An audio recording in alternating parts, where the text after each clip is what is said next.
For the first time this summer, the DubSea Deluxes take the field at Mel Olson Stadium, preparing for a PIL tilt with the Northwest Honkers from up in Snoqualmie here at Mel Olson Stadium on Dick's Drive-In Night at the ballpark. Angus Trengmo and Kyle Sweeney joining you from the Friar, and outside there's a huge line for some Dick's Burgers. There's a food truck outside. It's a great atmosphere. It's expected to be a very large crowd tonight. And the Deluxes taking the field for the first time this summer, but the Fish Sticks, as of late, haven't had their best foot forward.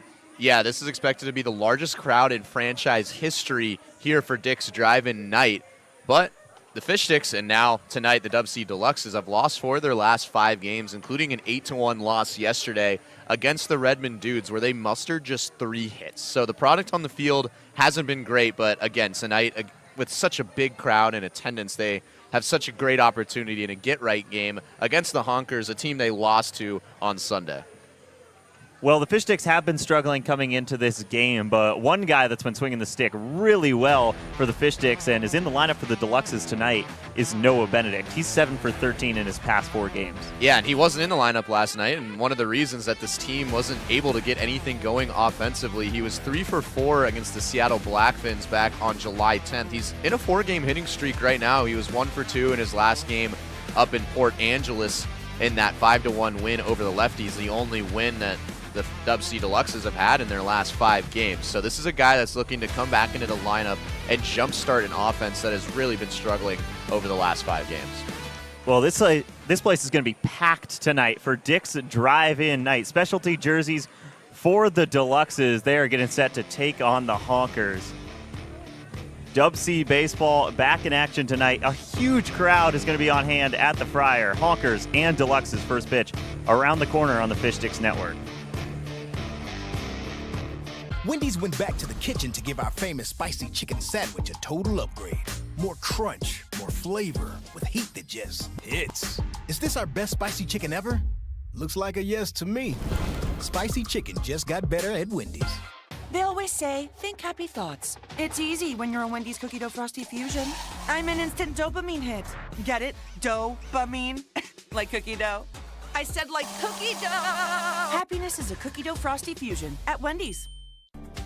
For over 15 years, As You Wish Electric has offered the comprehensive electrical solutions Seattle families trust. We are proud to announce that we can now also serve your plumbing, heating, and cooling needs. As we grow, we are committed to delivering the same knowledgeable and friendly experience that earned our spot as the region's top-rated electrical company. Contact As You Wish Electric Plumbing, Heating, and Air today to learn more. Here at Mel Olson Stadium for DubSea Deluxes, the debut of the Deluxes here at the Friar, taking on the Northwest Honkers. Angus Trengmo and Kyle Sweeney coming to you from a jam-packed Mel Olson Stadium. It is expected to be one of, if not the biggest crowds in the history of the franchise. And instead of the first fish, we've got James throwing out the first burger tonight. There we go. That's our first burger, and Peyton Barsotti did what I would do too. He took a nice bite. He's batting cleanup today, so watch.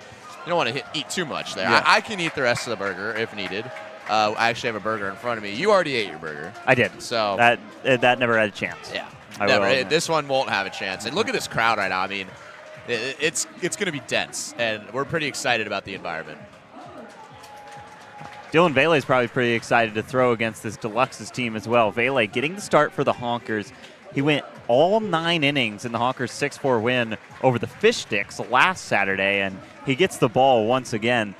There's been 3 games between these two squads this year. Dylan Vele has started all 3 for the Honkers. He got shelled, in a word, in the first meeting. The Fish Sticks won that game 16-1, but Saturday he was absolute nails, and he looks to do that again tonight. Yeah, complete game, 9 innings, 5 hits, just 2 earned runs, 2 walks, and 8 strikeouts. It was a really impressive, complete performance from Dylan Vele. And like you said, the Fish Sticks saw him so well back in early June when they beat the Honkers 16-1. And the last game last Saturday, it was kind of a slap in the face. The Fish Sticks, and now the DubSea Deluxes today, had just won 2 in a row against the Studs and the Blackfins, the top 2 in the PIL. They come back against the Honkers, who are near the bottom of the league, and they end up dropping that game 6-4. So Vele, as he should be, is back on the mound tonight. but this will be the third time that the Deluxes will see him this year, so they're going to be hoping for a different outcome and try to break this hitting shell that they're on right now. Vele's counterpart will be Ryder Peterson. First start of the year for Peterson, and we'll get into that a little bit more on the other side of the national anthem, sung today by Tommy Burton. And the Seattle Kraken, and he's worked to cover Seattle sports events. If you inspired him tonight, please help us welcome Tommy Burton.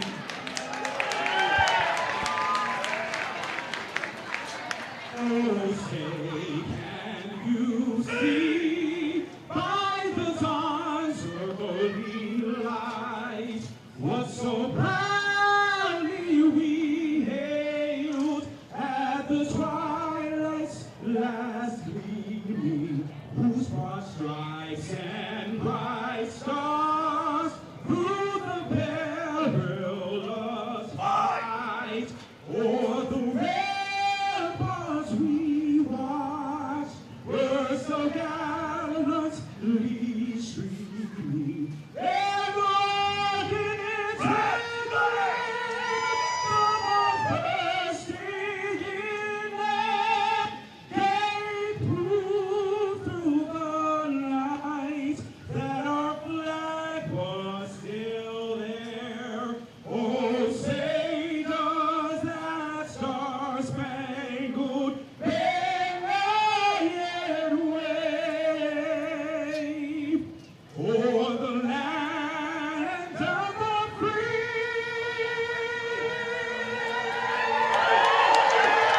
and the home of the brave.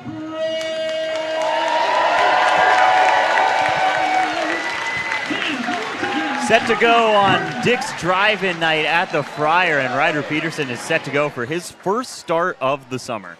Yeah, as you mentioned, he's thrown in 12 appearances, and he's been such a good reliever for this team. The first start, it's a little bit different for him. It's a little bit of a different mentality, but he's been so good this season. He's gone 16 innings.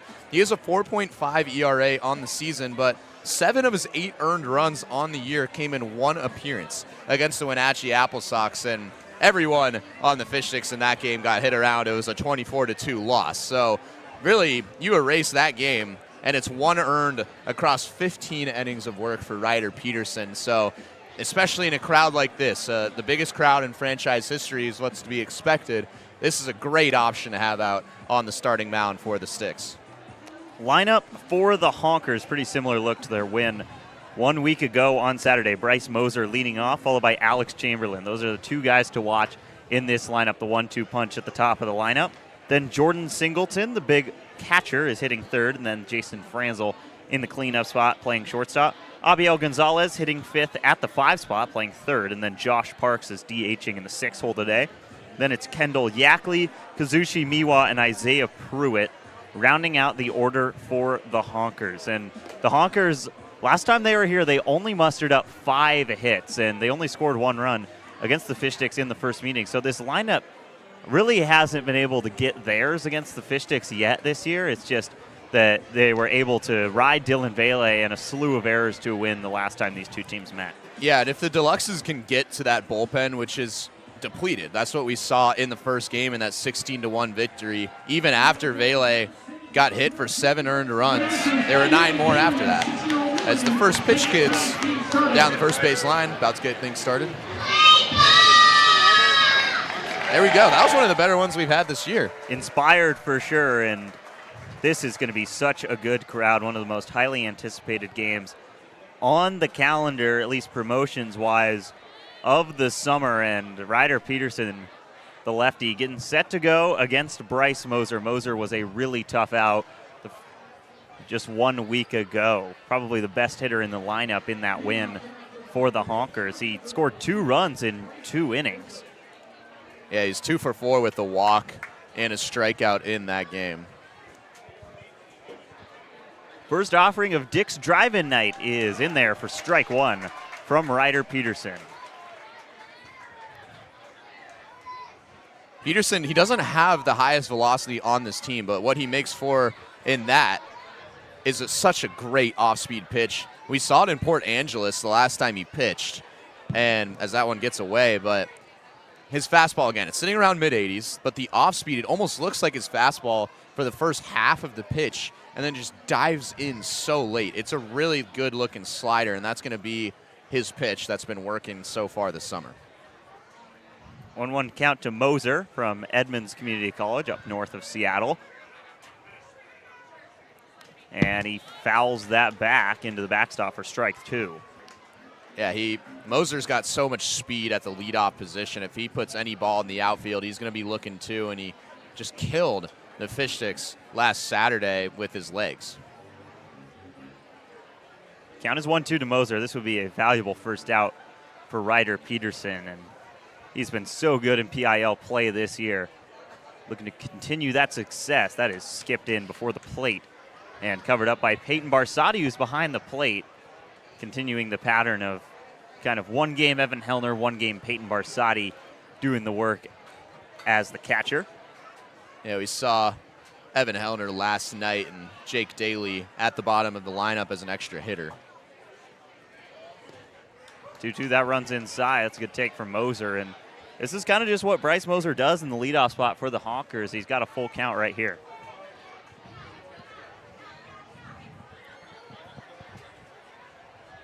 Peterson comes set, ready for the payoff. It's fastball grounded over to Beckett Turnbow at third base, and throw is right on over to Vaughn Lowe. First we've seen of Lowe at first today. Braden Bartholomew getting the day off in the field. He's still DHing and hitting 6th for the Deluxes, but Lowe, a corner infielder, usually plays over at third. We've seen him at second a little bit as well, but it looks like a natural over at first for the first out of the game. Yeah, we've seen Noah Kung over at third base. Ian Draper, a guy we talked about yesterday, is really come into his own into the lineup. He's just played 3 games for this team, but has made such an impact offensively. So he's the mainstay at shortstop right now, so it's moved Kuhn around a little bit in the infield. First pitch to Alex Chamberlain is down for ball 1. Chamberlain, a big day in the Honkers' recent contest with the Seattle Studs, who the Deluxes, once they turn back into the Fish Sticks overnight, will face off with down UPS in Tacoma tomorrow, as that's fouled off towards the Honkers dugout. 4 for 5 against a really good Studs team.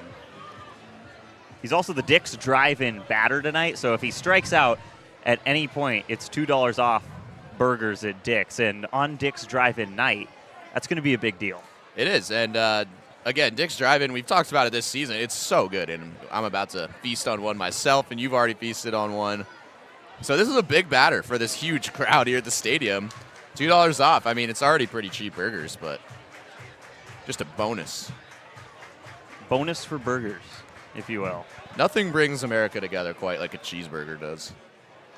2-1. That is grounded over to Turnbow. 2 batters and 2 5-3 groundouts for the Honkers. Ryder Peterson working well. The last time we saw Peterson in a high leverage spot, it was in that Studs game, and it's one of the most high energy relief outings we've seen all year. He came in after the Fish Sticks came back from all the way down 7-0, came in nursing a 1-run lead, the first lead of the game for DubSea, and just shut it down 1-2-3. Yeah, him and Finn Still have been really the main closers this season, and we've seen him in high leverage situations, we've seen him in low leverage situations, and really, again, that only time he's been pieced this year was against the Wenatchee Apple Sox, as this one's a drive by Singleton into right field for a base hit, but he has just been so good in PIL play, as you mentioned. Only 1 earned run allowed all season. Jordan Singleton takes the first pitch he sees and rips it into right field towards Noah Benedict for the first hit of the game.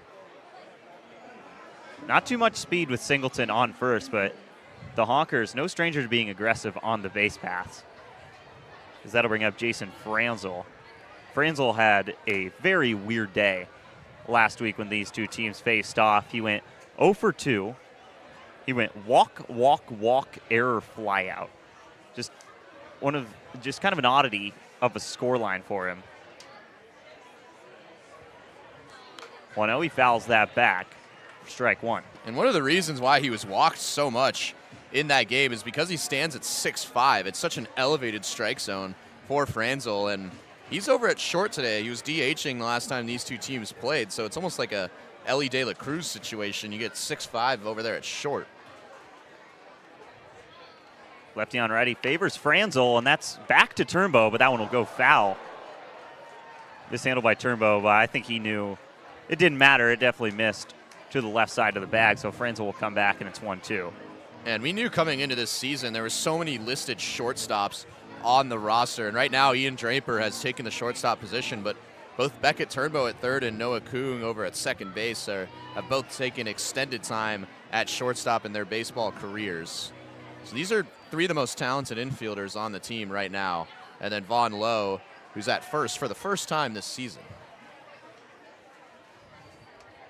1-2 count to Jason Franzel. Singleton on first for the Honkers. And it's fouled back hard. We've seen a lot of foul backs here in the first inning off of Ryder Peterson, but only one ball that has ended up out of the infield, and it got down for Jordan Singleton for a base hit. Franzel graduated in 2025 from Campbellsville University out in Campbellsville, Kentucky. Singleton breaks for second. Throw from Barsotti way high, and it's into center field. Singleton will have to stick around. It was almost so bad it was good for Barsotti, as that made it really easy for Ryan Gillard to cover it. But a runner in scoring position for the Honkers. Yeah, I didn't expect Jordan Singleton, who's listed at 6'4", 230, to take off there at first base, but I think it also caught Peyton Barsotti a little off guard too, but now runner in scoring position. Counts even, 2 balls and 2 strikes. Peterson checks on the runner, comes home, grounded over to Ian Draper, playing way deep at short. That's natural for him. Nice stretch by Lowe. Ryder Peterson out of the first, and the Honkers strand one in their first frame. The DubSea Deluxes get the bats for the first time this summer on the other side of the break on the Fish Sticks Network. For over 15 years, As You Wish Electric has offered the comprehensive electrical solutions Seattle families trust. We are proud to announce that we can now also serve your plumbing, heating, and cooling needs. As we grow, we are committed to delivering the same knowledgeable and friendly experience that earned our spot as the region's top-rated electrical company. Contact As You Wish Electric Plumbing, Heating, and Air today to learn more. Once upon a home, in a Seattle bungalow, the Huffs searched on Thumbtack to find their next pro. Now the job is all done and the table is set. The hot dogs taste better on their fancy new deck. Start your home story on Thumbtack. Deluxes hold the Honkers to a donut in the top of the first inning, and they get a chance with the bats here in the bottom half. Lineup for the Deluxes today, brought to you by Dick's Drive-In a sense. Noah Kung leading off. He's playing second base today, usually at shortstop. Then it's Ian Draper hitting second, followed by Noah Benedict, who we featured already, hitting third. They're due up here in the first inning. Then Peyton Barsotti in the cleanup spot, and Rylan Gillard hitting fifth today. This is probably the lowest we've seen him on the lineup card all summer, but he should have plenty of opportunities to drive in runs today. And Braden Bartholomew, all that guy does is drive in runs. He's hitting sixth today. Then it's Will Cooley out in left field hitting seventh, Vaughn Lowe hitting eighth, and Beckett Turnbow rounding it out in the ninth spot. And again, they're going to face Dylan Vele today. They're going to have to change their ways against Vele if they want to come out on top in this one. Yeah, and I kind of alluded to it, but it's not a shock whatsoever that the Honkers go back to Vele as their starting pitcher after he threw a complete game and struck out 8 in their win on Saturday. So this is the third time this season that the Deluxes have faced off against Vele. You'd think that they'd be able to see him a third time around, but they saw him great the first time they played him back in early June. Again, he let up 7 earned runs in less than 4 innings of work. So do complete opposite sides of the spectrum through his first 2 starts against this Deluxes team for Vele. That's a Tacoma Community College guy, a teammate of Vaughn Lowe, who's in the lineup, so that'll be an interesting matchup. And boy, what a crowd this is. I mean, there are very few open seats on the bleachers here today. You can get a look down the third base line here. That is nearly, if not completely, full over there today. Yeah, and the ice chest is full as well, and the line, which we're not even showing at the Dick's Drive-In truck that's outside, is even longer. So, again, the largest crowd in franchise history, and it's looking like it right now. So Noah Kung will lead off. Kung hitting .311 on the summer, and he's reaching base almost 47% of the time at .468 OBP. Kung from Brandeis University out in Massachusetts, and he was in that starting lineup against Dylan Vele back on Saturday. Yeah, he was 0 for 3 in that one and following a trend that they just couldn't hit Ville. He goes after him first pitch there. Deluxe's pretty aggressive lineup. They'll go after the first pitch quite a bit. And Ville made his money off that last time he threw. That one runs in on Kung for ball 1. Yeah, Kung had a great day against the Bellingham Bells just a couple of days ago, one of the top teams in the West Coast League. He was 2 for 3 with an RBI and also had a walk. 1-1, that's an up-high fastball chased for strike 2. And Ville is able to locate that fastball on the top rail really well. When it's working, it's arguably his best pitch. 1-2, he goes back to it. Kung shoots it over at the second baseman, Kendall Yackley. And it's a 4-3 ground out to start the game for the Deluxes, but a hard hit ball from Noah Kung. Yeah, that's what we've been seeing from him over the last month or so, where Kung has just really catapulted to the top of this lineup. He's hitting .311 entering this game after kind of hovering right around 240, 250 to start the summer. And it's hard ground balls and hard line drives like that have been doing the job for him. So that's just unlucky, but a great piece of hitting nonetheless. Ian Draper moves out of the way on ball 1. The first at bat for Draper as a fish stick this summer, he was being square in the back in Port Angela as part of a 2-for-2 day where he reached base 5 times in 5 tries. Counts even 1-1. Yeah, he also blasted a 2-run home run way out to left field in his second at bat as a fish stick. Not enough break from Ville right there for ball 2. Yeah, this is a guy we're going to be seeing at the top of the lineup the rest of the summer for sure. There's a lot of skill from the former UW Husky. Draper into left field. Not quite enough juice on that. And it sits up for Kazushi Miwa in left field for out number 2. Good signs right now for the Fish Sticks lineup, despite 2 up, 2 down. They're getting hard contact against Ville, which is what they did the last time, or the first time these two teams met up down at Mount Si High School, which again was obliteration for the Sticks. They won 16-1. First pitch to Noah Benedict outside for ball 1. Again, Benedict red hot as a grill right now. 7 for 13 in his last 4 games. Count is even 1-1. Every single count here in the bottom of the first has gotten to 1 ball and 1 strike. Hot as a grill. Is that a Dick's Drive-In reference, perhaps? It might be. It might just be a burger reference altogether. Benedict watches strike 2, so 3 pitches. Benedict hasn't offered at 1. He's behind 1-2. There's a look at Peyton Barsotti on deck. Barsotti 2 for 3 in Bellingham in his last start. Drove in a couple runs. And Benedict behind it from Dylan Ville. So Ville, a complete game 1 week ago and a clean inning to start his work today. That is not what you want to see if you're a Fish Sticks fan, because when he settles in, he is really, really good. Yeah, and he really settled into the game the last time these two teams played. There was 4 runs plated in the first 5 innings of that game for the Deluxes, 2 of them which were unearned for Ville, and then after that he was just lights out, and we kept wondering as each inning progressed, is he going to come out for another? Is he going to come out for another? And he just kept it, and they put him out for the 9th, and he shut him down. So that is now 5 straight scoreless innings for Ville against this Deluxes team. Fries and Milkshake almost got drilled by a Ryder Peterson fastball in warm-ups right there.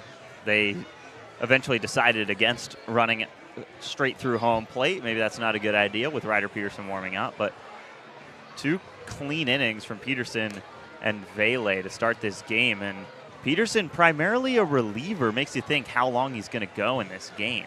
Yeah, looking up and down at his relief appearances this season, again, he's made 12 relief appearances, and this is his first start of the year. It's a completely different mindset for him, but he hasn't gone longer than 2 innings in an outing this season. Or 2 1/3 is his longest outing. It was against the Redmond Dudes back on June 27th. So that does bring up the question of when Ryder Peterson will come out. He had a great first inning. If he keeps his pitch count low, I don't see any reason to not just put him back out there for a 3rd inning. But the Deluxes have a lot of good arms in their bullpen available, and after their pitching staff struggled last night, this is a great opportunity to get things back and going after such a great outing against the Port Angeles lefties back on Tuesday. Abiel Gonzalez, Josh Parks, and Kendall Yackley. 5, 6, 7 due up for the Northwest Honkers. 0-0 as we head into the second.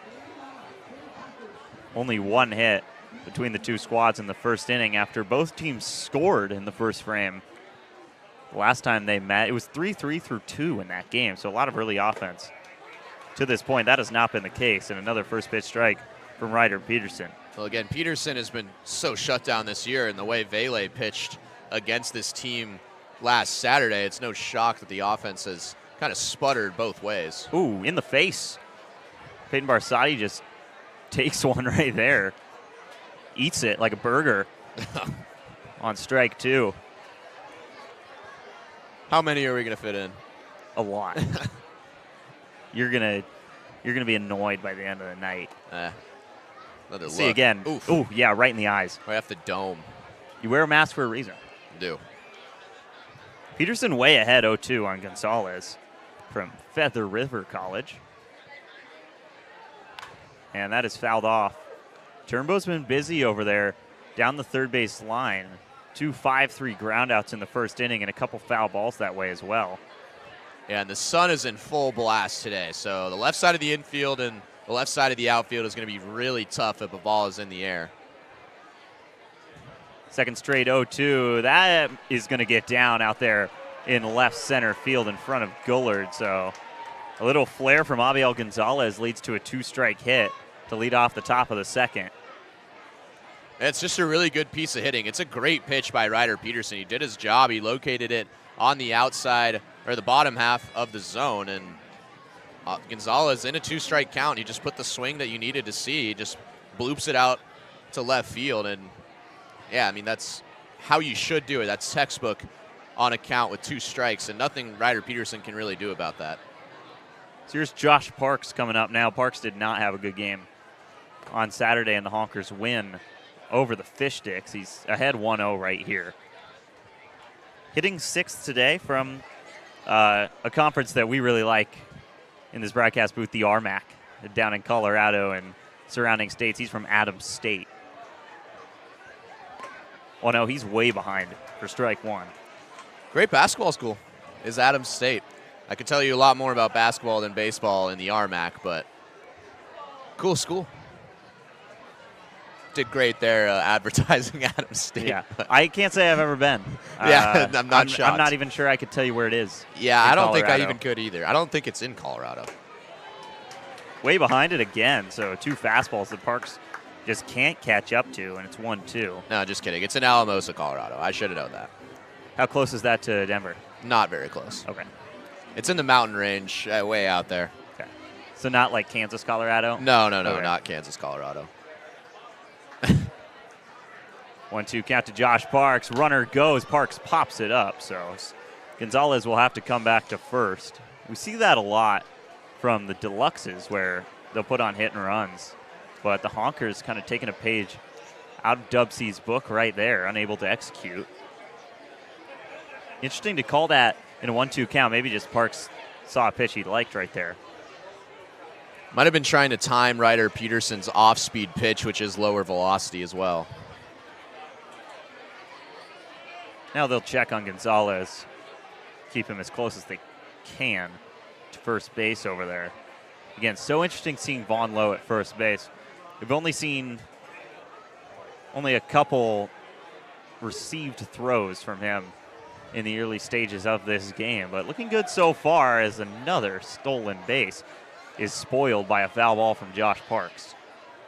You've seen Isaac Watson over at first base. Watson not with the team anymore. He had a great start yesterday in his last appearance as a Fish Stick, so he's not going to replace Braden Bartholomew in the field if Bartholomew were to get a day off in the field like he is today. So Vaughn Lowe is next up. Count still 1-2. Gonzalez had a 2-strike single to lead off this inning, but Parks is sat down on strike. So first K of the day for Ryder Peterson. Yeah, great comeback after that leadoff single from Abiel Gonzalez. That's exactly what he did last inning. Just attacks the batter there. And Parks was way behind the fastball on the first 2 strikes of the at-bat. So smart by Peterson to go back to the pitch that had been working. Kendall Yackley comes up. teammates with Jordan Singleton of the Honkers at Jamestown out in North Dakota. Way ahead for strike one. Yeah, the Honkers cannot time Ryder Peterson's fastball whatsoever right now. I talked about the off-speed, that slider that he has that worked for him so well in Port Angeles, and right now he doesn't seem like he has to go to it. Runner on first, 0-1 count. Gonzalez ready to try and steal second at any point. He's tried twice already and had to come back on both times after a foul ball from Josh Parks. Kazushi Miwa on deck. He had a hit in the Honkers win last week. 1-1 count, small lead for Gonzalez, and that's why Peterson checks on him at first. Gonzalez might be waiting for a 2-strike count to take off at first base. That's what the Honkers waited for in the last at-bat with Parks.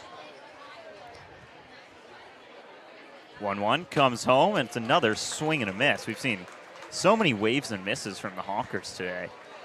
Counts 1-2. We saw 3 from Parks in the last at-bat, and now 2 already here in the first 2 strikes against Yackley. So Peterson's stuff is working great right now, which is a great sign for the Sticks. Peterson looking for his second strikeout of the second inning, but that one is fouled right back at the windows of our press box. Count will stay put. And the Deluxe's pitching staff had a tough time yesterday putting the ball in the strike zone after Isaac Watson came out after about 3 1/3 innings. And so interim head coach Mark Lynn goes to the guy he knows is going to put it into the strike zone, and that's Ryder Peterson. Gonzalez at first, and that is lined into the ice chest. Everybody take cover. Looks like it clears it out into the playable land over by the Honkers bullpen, but still a foul ball. Ball's kind of just sitting under the foul pole in fair territory. I don't think Will Cooley noticed it. Bounced right back into play. Still 1-2. Good battle from Kendall Yackley right here. Gonzalez breaks right here. That ball misses. Throw from Barsotti. Got him in time. Big time throw from Peyton Barsotti. 2 away in the second. Yeah, and as expected, Gonzalez and the Honkers waited for a 2-strike count to maybe time off Ryder Peterson's off-speed. It was a great job from Barsotti to recognize that Gonzalez took off, and he was well in time. A great scoop by Noah Kung at second base on that one-hop throw from Barsotti. So in a flash, Ryder Peterson out of the second inning after a leadoff single from Abiel Gonzalez.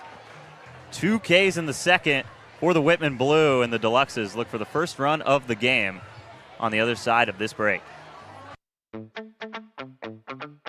You ever wonder how Crispy gets to the fryer for games? He uses King County Metro's Rapid Ride H-Line.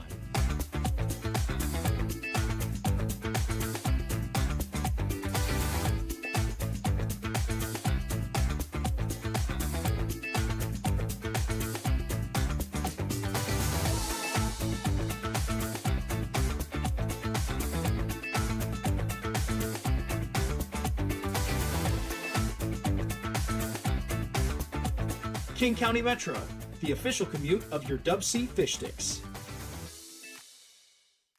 Once upon a home in the Issaquah Highlands, the Parkers used Thumbtack for a new kitchen island. Now the pizza is cooking and the kids are excited. Thank goodness for Thumbtack and all it provided. Start your home story on Thumbtack. Burger fever at the Friar. Free burgers being tossed out and just pandemonium ensuing at Mel Olson Stadium. And Burger Fever got up into the booth as well. Kyle Sweeney's Dick's Burger is destroyed. Yeah, thank you to our lovely director, Connor Ryan, for that burger. There's Justin Moser. He is the president of the Fish Sticks, and he's also our host tonight, our on-field host. He's got the Dick's Burgers shirt. Angus already got one of those. I am going to get one of those as well. It is an awesome shirt. It's pretty sweet, and crispy on the Dick's logo. It doesn't get better than that. I'm not from Seattle, but I've spent a lot of time in Seattle and Spokane, where they do have a Dick's location, and it is amazing. It's so good. If you've never had a Dick's Burger, maybe if you're not from the Seattle area, you've never been, the moment you see it, you have to try it. It's so good. The location in Spokane's funny. Yeah, we were talking about that before. I went to school in Spokane. I never once went to Dick's Burgers, but every time I went to Seattle and traveled, I went to Dick's Drive-In.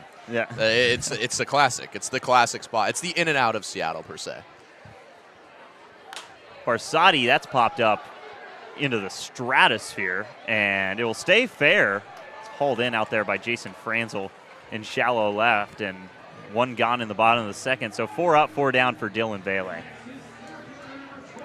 That'll bring up Rylan Gullard, who we've only seen in the top third of the lineup so far this season. He's never batted below the 3-hole spot, which he normally was at the beginning of the season. We've seen him so much as the leadoff guy, and now he's in the 5-hole spot today, so a new spot for him. First pitch he sees as the 5-hitter this summer is down and in for ball 1. You're going to see mostly deep counts with Rylan Gullard at the plate, and that's probably a good move right now. Dylan Vele has only needed 14 pitches to get through 4 outs. Gullard ahead 2-0. Deluxe is still looking for their first base runner of the evening.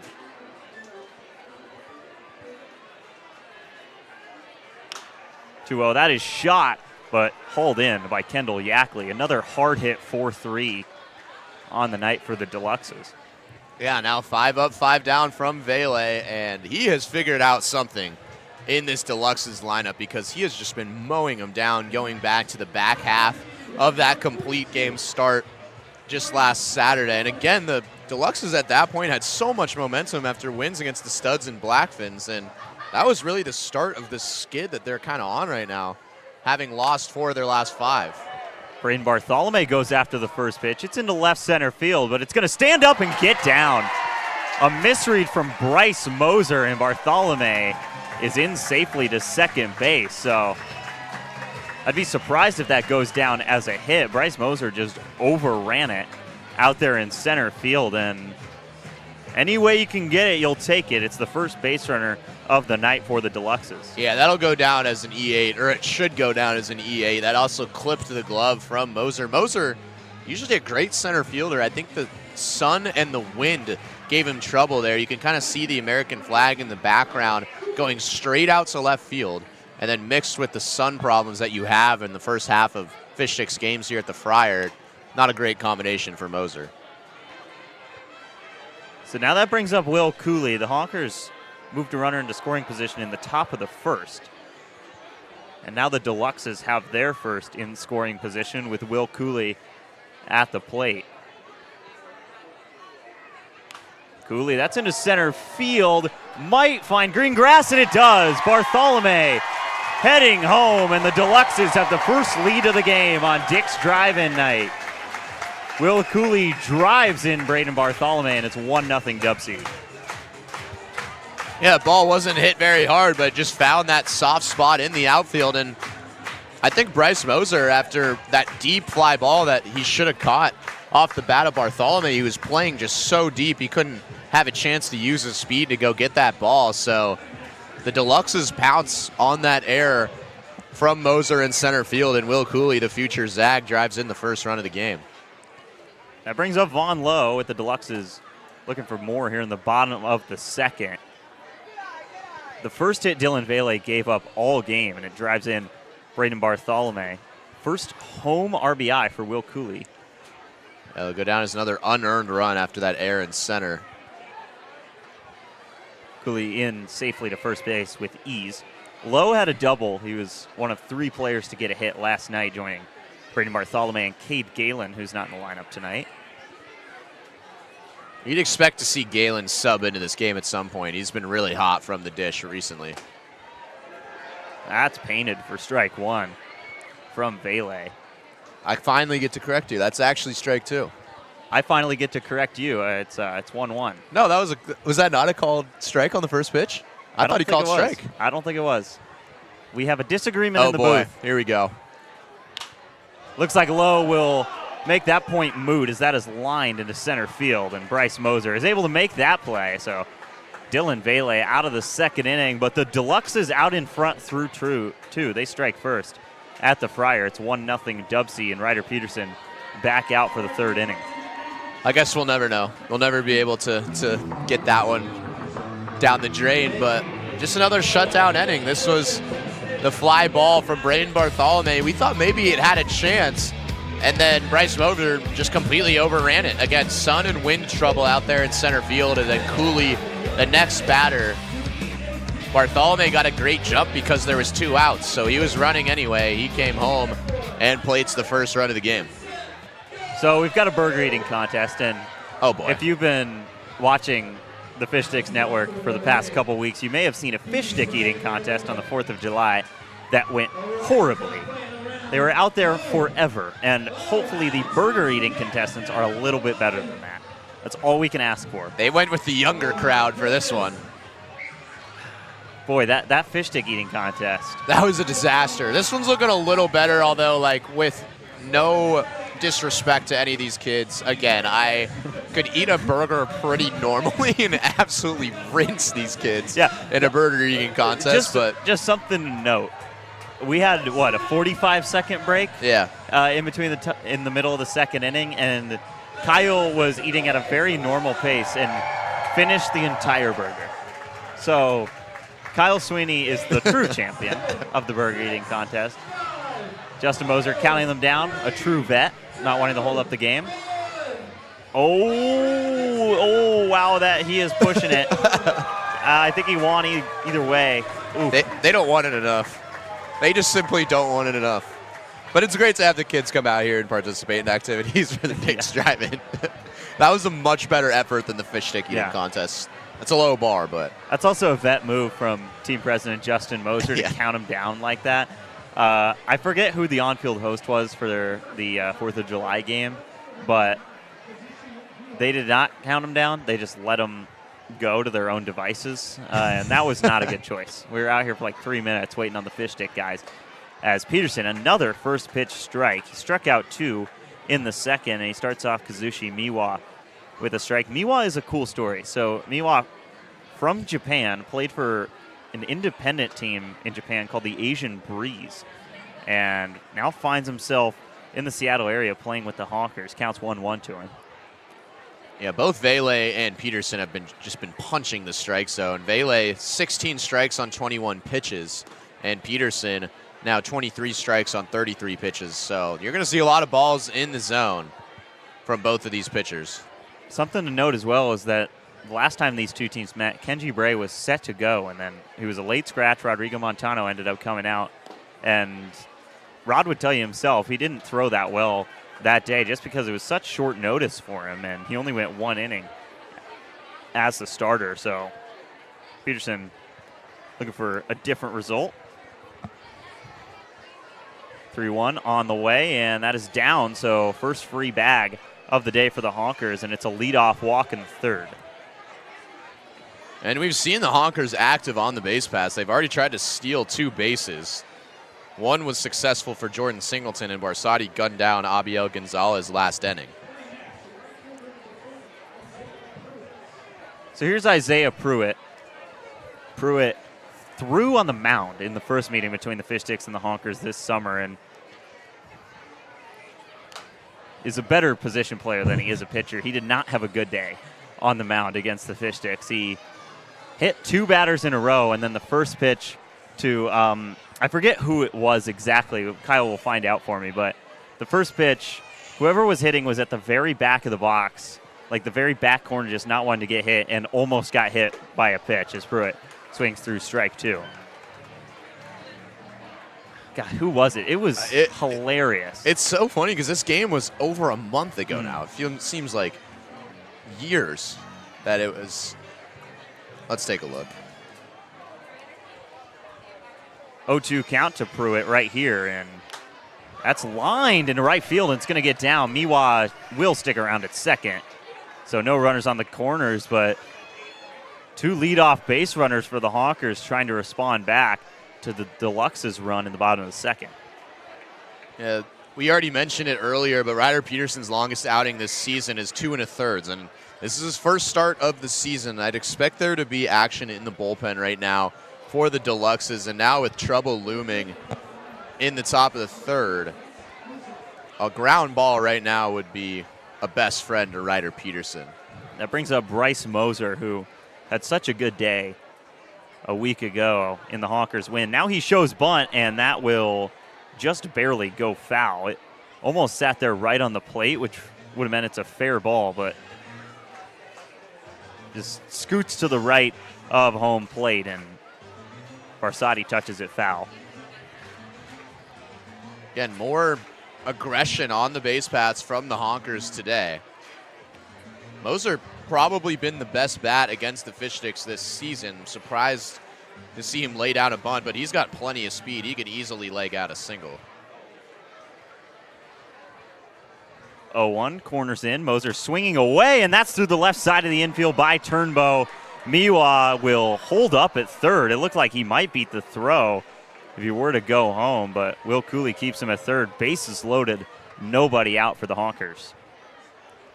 And now Jordan Singleton is on deck, and Chamberlain coming up. These are two hitters that have really proved to be dangerous against the Fish Sticks this season. And Singleton already has a single, and Chamberlain is just a hits machine for the Honkers. So with nobody gone and the bases loaded, this is a dangerous spot right now for Ryder Peterson. The corners of the infield are in for the Deluxes.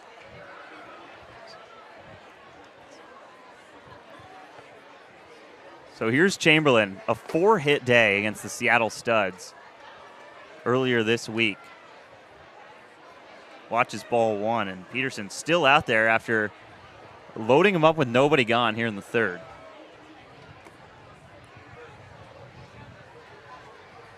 Chamberlain back of the box, just looking to drive in a run, and he might drive in all four. Oh my goodness, Alex Chamberlain. An absolute moonshot grand slam, and it's 4-1 Honkers at the Friar. My goodness. Well, if you didn't think the ball was going to get out, you could have seen from the emphatic bat flip that Alex Chamberlain just did down the first base line, and Peterson knew it right away too. Low in the zone, and he just flips it straight up. Jordan Singleton on deck knew it too. I think everyone in this ballpark knew it, and this one cleared the bush out there, and that is, man, that is bar none the farthest home run we've seen at the Friar this season. You can see the umpire kind of talking to Chamberlain like, all right, we don't need to do any of the extracurriculars there, but man, I think he had every right to on that one. That's the furthest ball we've seen hit at the Friar this summer, probably by a country mile. Alex Chamberlain unloads on a hanging curveball, and it's 4-1 Honkers here in the top of the third. Boy, that one just shakes you up a little bit, no matter who you're cheering for. That was destroyed, and Peterson's still out there. Count is 1-1 to Jordan Singleton. Again, Peterson entered this game with just one earned run in 15 innings in PIL play. He's just been shut down this season. It's so rare to see him give up a grand slam like that after 3 straight hits from the Honkers. And this is just a lineup that has been crushing the baseball. Here's another look. Yeah, that was no doubt about that one. And still nobody out here in the third. So the Honkers with every chance to tack on more here in the top of the third. Singleton will take a lap. 4-1 Honkers off just a ball that was destroyed. I think that one's in Lake Washington over there by Mercer Island right now. As Singleton is sat down on strikes. It's called strike 3. First backwards K of the day for Peterson, and a timely bounce back after the grand slam. Yeah, that's exactly what Peterson needed. He struck out 2 in a row to end the second inning, and it looked like he was just dealing. But the Honkers have come out with a vengeance here in the top of the third, and still a lot of work to be done now for Peterson. Jason Franzel hitting cleanup today, grounded out to Draper over at short, first time up. First pitch in there for a strike. Reached base 4 times when these two teams met last week. 3 walks and an error. So still looking for his first hit against the Deluxes this year. He's behind 0-2. And now the Deluxes have to face the feeling they faced last Saturday. Again, reeling from such great wins in back-to-back nights against the Studs and Blackfins, and they see themselves in a 3-run hole against the Honkers, who, again, they dealt with so well back in early June. 0-2, that's up and out for ball one, and Deluxe is clearly sticking with Peterson. I don't hate that choice, but the top of the lineup bleeding into the bottom of the lineup as well at the start of this inning. Some serious damage here in the third, and the Honkers have an early 3-run lead as that misses for ball two. I think Peterson wanted that for strike 3. Would have been his second straight strikeout after that grand slam, and still no indication of any action in the bullpen right now for the Deluxes. That's fouled off onto the soccer field near here. Franzel stays alive. 2-strike approach for the Honkers today has been good as well. We've seen a lot of foul offs of Ryder Peterson. Peterson's still able to tally 3 Ks to this point. Looking for his 4th right here on Franzel. 2-2, that's outside for a full count. And Franzel was able to force 3 walks last Saturday just with the great plate discipline, but you could see pitchers on Saturday couldn't adjust to his height and were throwing so many fastballs upstairs. 3-2, that one's upstairs as well, so Franzel reaches on a walk. He's been walked 4 times in 2 meetings between these two teams, and he'll reach base here. Jaden Palacios getting set to go in the Deluxe's bullpen. Similar to Peterson, just a righty to Peterson's lefty. A newer face for this squad, and now bring up Abiel Gonzalez to the dish. Gonzalez a base hit last time up, then was caught stealing. It's only 1 down here in the third, and Peterson misses in for ball 1 to Gonzalez. Yeah, Gonzalez had a great piece of hitting. It was a great pitch from Peterson on a 2-strike count that was low and away, and Gonzalez was able to lunge out and make great contact and send it the opposite way to left center field. That might be 2. It's to Kung. He flips it to Draper, and they'll just get the out at second. So lead runner retired. Throw over to second base from Kung. Not exactly on target, and Draper doesn't want to advance the runner further. He'll keep him at first. It's a fielder's choice. Yeah, that was kind of a weird play for Kuhn. That ball, he was trying to gauge that second hop. It took off the turf. He couldn't tell if he wanted to charge up or stay back. He kind of chose a middle ground, and then that threw him off on the throw. But good extension by Draper to just get the lead runner at least and have 2 down here in the third. Parks now up, struck out swinging his first time up in the second inning. Kazushi Miwa led off this inning. He's in the hole for the Honkers. 4 runs on 1 swing off the bat of Alex Chamberlain. A ball that I don't think has come down yet. 1-0 fouled back for strike 1. Parks has been a victim of strikeouts quite a bit against the Sticks and now the Deluxes this year. He struggled to catch up to Peterson's fastball in his first at-bat. It was 3 swings and misses on that pitch that sat him down. And that's in there for strike 2. That's a nice pitch from Peterson to get ahead in the count. We'll likely see Palacios next inning. This is now the longest appearance for Peterson in his 13th appearance of the year. Again, this is his first start of the season.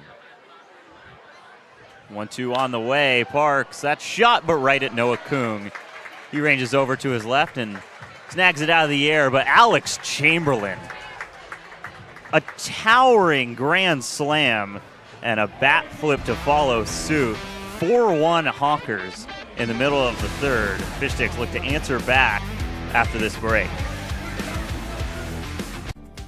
For over 15 years, As You Wish Electric has offered the comprehensive electrical solutions Seattle families trust. We are proud to announce that we can now also serve your plumbing, heating, and cooling needs. As we grow, we are committed to delivering the same knowledgeable and friendly experience that earned our spot as the region's top-rated electrical company. Contact As You Wish Electric Plumbing, Heating, and Air today to learn more. Dick's Drive-In Night here at the Friar 4-1 Honkers in the middle of the third. Angus Tringwell and Kyle Sweeney coming to you from White Center. And Dick's has a long and storied history in the Seattle area. The original Dick's opened in 1954 in the Wallingford neighborhood of Seattle. That's in north central Seattle. Founded by Dick Spady, Warren Gormley, and Dr. B.O.A. Tom Thomas, probably a first-team All-Namer. And then they started to expand across the area. They got to Lake City, they got to Queen Anne, and then the Spady family became the company's sole owner in 1991, and they've kind of just taken off since then. Their first non-Seattle location only opened in 2011 when they opened one in Edmonds. Since then, they've gotten out to Spokane, out by Gonzaga, and Go Zags. They've got newer locations in Kent, Bellevue, Federal Way, Everett, all over King County, and they employ more than 400 people from across the region. And you said it perfectly. It's like the In-N-Out of Seattle, and it's kind of just become one of the staples of the area. Yeah, and there's a reason that this city and here in West Seattle, there's such a big crowd for this game is because it's such a staple of Seattle. Like, you can't think about Seattle and not think about Dick's Drive-In. And there's a reason that people are able to come out to this game here on a beautiful Saturday night is because they want to celebrate that and eat good burgers, too. I mean, the burgers are so delicious, and you're really missing out if you haven't been to Washington. You haven't been to Dick's Drive-In. This is the third consecutive season as Turnbow fouls that back for strike two. Third consecutive year that the Fish Sticks have had a Dick's Drive-In night. And the Deluxe name is inspired by the Dick's Deluxe burger. That was added to the menu in 1971, and it's one of the best things I've ever eaten. It has 2 eighth-pound beef patties and then melted cheese, lettuce, mayonnaise, some of the burger classics. But the secret is the sweet pickle relish that it has on it. Far and away the best part. I would agree. And you can taste it. It's like a signature taste that you get when you have a Dick's Deluxe burger. I ate it pretty fast, but that's a good sign. Ooh. That one goes up and in on Turnbow. Hits him in the meat of the shoulder, and he takes his base to lead off the bottom of the third. That'll turn the lineup card over for the Deluxes, who are in need of a response after Alex Chamberlain. Holy cow.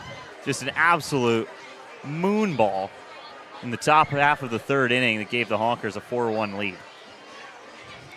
Yeah, and Ryder Peterson did a good job of calming himself down and getting out of that inning without letting up any other runs, but it was an emphatic backflip, too, by Chamberlain after the fact, and the deepest ball that we've seen hit at the Friar. So the Sticks or the Deluxes here tonight just have to move on from that, and they've come back from greater deficits this season. The open stance of Noah Kung steps in. He's behind 0-1 right now. Turnbow not afraid to steal a base over on first. We might see him go at some point as the 0-1 is outside from Vele. So one time through the order from Dylan Vele, and he's given up 1 run, which is unearned, as Braden Bartholomew reached on an error. And the 1 hit was by Will Cooley. That ended up driving in the run. He's only allowed 3 base runners. Yeah, and that hit was on weak contact out to shallow center. So Vele has been continuing such a dominant run against this Deluxes team, which we mentioned in the opening. They only had 3 hits yesterday against the Redmond Dudes and an 8-1 loss. And the Deluxes have lost 4 of their last 5, so they need to get it rolling on the offensive end. Kung will leave that be. Turnbow's got to get back. Throw not nearly accurate enough from behind the plate. Jordan Singleton. There's the line for the Dick's Burgers truck outside the Friar right now. That's almost ranging back to the tennis courts back there. Yeah, and it's been that way since it opened up for shop today at 4:30 local time, which is an hour and a half before the game. Kung, that is a nice pitch from Vele on the top rail for strike 2. Kung grounded out on a hard hit ball over to the second baseman, Kendall Yackley, in the first inning. Probably the hardest contact we've seen from anyone on the Deluxes lineup so far today. And Kung watches strike 3. Nasty stuff from Vele for his second strikeout of the day. Another nice comeback from Vele after hitting Beckett Turnbow when he was ahead in the count against Turnbow. So again, the Deluxes, this is the 3rd straight game they've seen Vele, and Vele has just completely locked in against this team. And has just been mowing down the entire lineup. First pitch to Draper is down low. There's some of the limited edition merch we have in the merch shop here at the Friar tonight. That white shirt, it was the first thing I saw when I walked in, and I already bought one. And I think I'm going to buy one too. Yeah. That one pops out of the mitt of Singleton. A good jump from Turnbow might have gotten him to second, but doesn't take the risk. He'll stay at first. It's 2-0 to Draper. Right now, the Sticks need to manufacture base runners. They just weren't able to do that yesterday against the Redmond Dudes after they had a pretty good offensive showing against the Bellingham Bells, a really good West Coast League team. That one, Draper turns and expects to get hit, but it breaks right back into the zone for strike one. That's what Vele can do with that breaking stuff. And that's the first strike to Draper. He's still ahead, 2 balls and 1 strike. That was a generous call on the inside part. That almost looked high in the zone as well. See Draper a little annoyed with that call as well. 2-1 from Vele. Tailor-made double play ball. Franzel to Yakali, but Draper does not beat the throw. My. Whoa. Yikes. Absolutely not. Yikes. First base ump serenaded with boos at the Friar, and the crowd here at Dick's Drive-In Night has every reason to have displeasure about that call. Oh my God. This should be a good replay here. He was safe by a mile. That's unbelievable. That's unbelievable. He was pretty safe, and you could see it live. Oh He my beats God. that out by a good half step. That is awful. And you can see Draper too. He's like, there's no way that just happened. That is awful. Maybe this will take my mind off of it. This is the uniform race. We've switched the uniforms out for some Deluxes uniforms today. Fries and Milkshake also joining in. Fries and Milkshake got their work cut out for them today. They've got a long night ahead, for sure. Jaden Palacios getting set to go, start his outing on the bump. And the uniform race slowing to a halt right now. You also might notice the Dick's Burgers jerseys that the players aren't wearing are all number 54, and that's because the first Dick's location was opened in 1954. Look at that. Little tidbit right there. Oh, now they're running the wrong way. Oh, no. Oh, it's all gone wrong. Oh, dear. It's all gone wrong. And the baseball pants are down. Well, I guess they could just run straight back.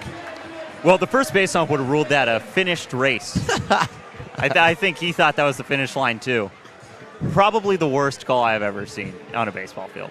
Not even close at first base, and Ian Draper is called out on a double play. And now Jaden Palacios will come in. Ryder Peterson, 2 really strong innings, and then allows 4 runs on 1 swing from Alex Chamberlain. Honkers ahead 4-1 as we head into the 4th inning at the Friar. And Palacios, a newer face on this team. We saw him in the field for the first time this summer last night, but I think he's a little more comfortable on the mound. We've seen him a little bit more there this year. Yeah, this will just be his 4th appearance of the summer. Only 2 1/3 innings of work. He's allowed just 2 hits and 1 earned, so a 3.86 ERA in very limited time. He's also struck out 2 batters in those 2 1/3. Here's another look at the play. My God. And yeah, it almost reminds me of the ruined perfect game call. I forgot the pitcher's name. That's Armando Galarraga. Yeah, there we go. That is heinously bad. I'm serious. That's heinously bad. That's how everyone in the Friar saw it except him. That was not as bad as Noah Benedict's strike call right before his clutch hit in the 8th inning against the Blackfins, but it's pretty egregious. I don't know. That might be worse, man. That was not even close. It really wasn't. So the Deluxes look to regroup after getting jilted out of the bottom of the 3rd inning, and we head to the top of the 4th in a 4-1 game. Honkers out in front, and all the momentum is on the side of the Honkers right now. First pitch from Palacios runs in on the hands of Yackley for ball 1. Yackley struck out swinging his first time up today. The Honkers have lost 5 of their last 6 games, and their only win was last Saturday against the Fish Sticks. So they have got the Sticks number right now. It's fouled back by Yackley, strike one. Kendall Yackley, Kazushi Miwa, and Isaiah Pruitt due up for the Honkers. Miwa and Pruitt started the third inning with a walk and a base hit, respectively, and they were both on base for the Chamberlain Grand Slam. And now Palacios hits Kendall Yackley right in between the shoulder blades. He'll take his base to lead off the fourth. Another free base runner given up by this Fish Sticks pitching staff, and this might be the quickest mound visit I've ever seen, as Garrett DeGallier is going to come out and talk to Jaden Palacios. And Palacios has had a couple road appearances this season. There's the Dick's Drive-In. Great jerseys, too. That's Jake Rolling. Thank you, Jake. Doing some modeling down there, expanding on his resume. And you're right, that's a quick mound visit for Palacios after hitting the first batter.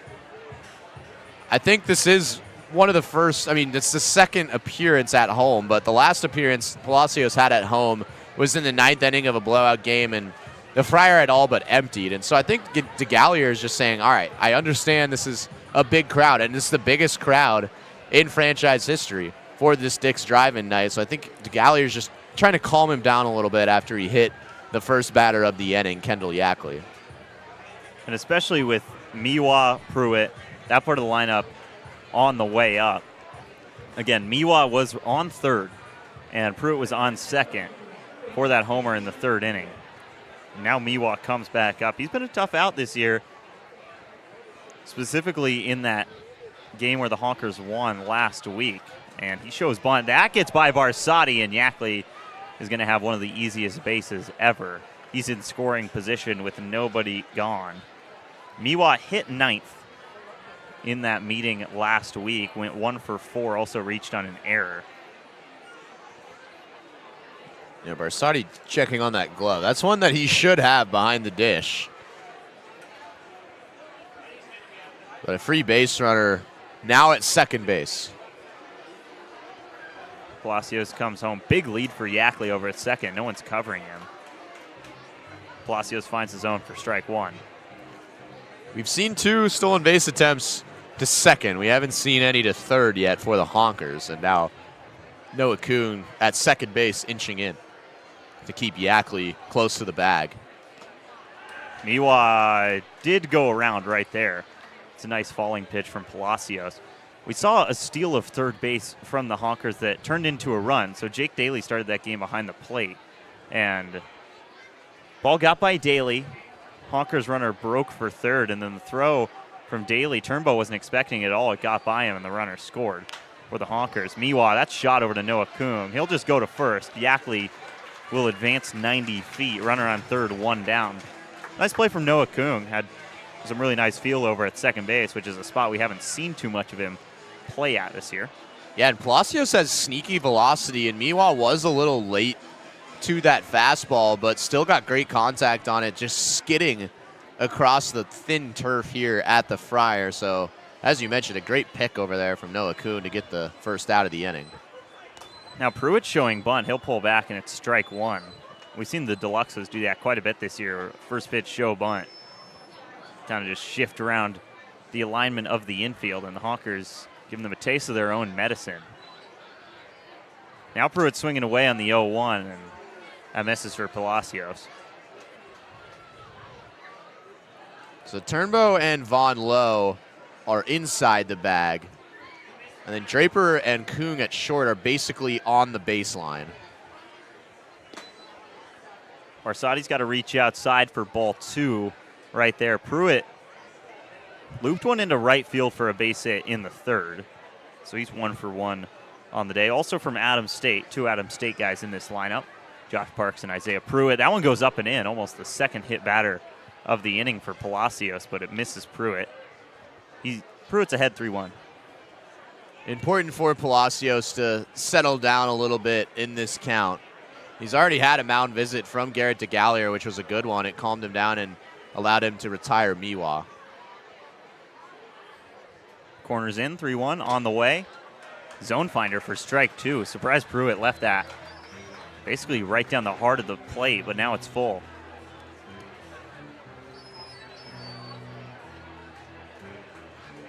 Runner on third. That's Kendall Yackley, who was hit by a pitch to start the fourth. Honkers lead by 3, looking to extend it right here. 3-2, shot over at Turnbow. He'll keep the runner at third and head on to first. Really nice play from Beckett Turnbow over in the hot corner. And that is a sizzling play for out number 2.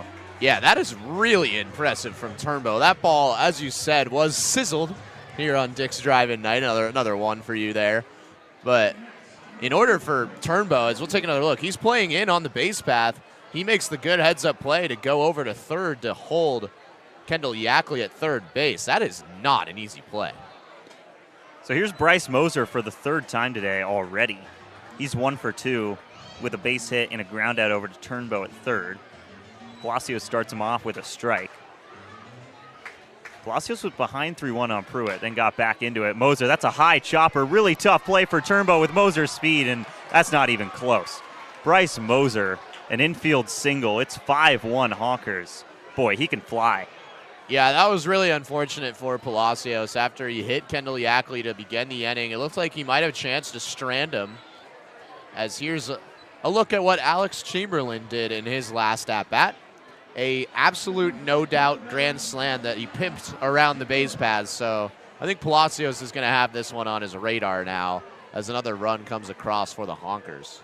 Moser on first. Don't be surprised if he breaks as Chamberlain lets that go down and out for ball 1. You got to think that Palacios probably won't be giving Chamberlain anything he can really do damage on. 1 for 2 with a grand slam in the third. Right now the difference. Moser slips while he's breaking for second. Barsati's throw gets by Kung. Moser won't try and advance to third as Gullard covers it well. But another stolen base for the Honkers. Yeah, we both expected Moser to take off there. He showed off the speed on the infield single. And now, especially with a guy like Alex Chamberlain coming to the plate, having a guy in scoring position is huge for the Honkers. 1-1 count. Again, Chamberlain is the Dick's Burger batter of the night, so if he strikes out at any point, and he's at 2 strikes right now as Palacios finds the zone right there. He strikes out at any point. Everyone here gets a $2 off voucher for a Dick's Burger. Huge. Could be absolute scenes. Especially after a huge swing last time up. 1-2 on the way from Palacios. Fastball. Oh, just misses Burger's $2 off right there. That was a good pitch, but it's outside. As the collective crowd groans at that pitch outside the plate. 2-2. Fans still 1 strike away from discounted Dick's Burgers. Chamberlain won't let that happen. It's flied into right center. Should be playable for Noah Benedict, and he's got to reach up. But he does haul it in, so Jaden Palacios gives up 1. Bryce Moser brings in another run on DubSea, and it's 5-1 Honkers in the middle of the fourth. The Deluxes have some work to do tonight.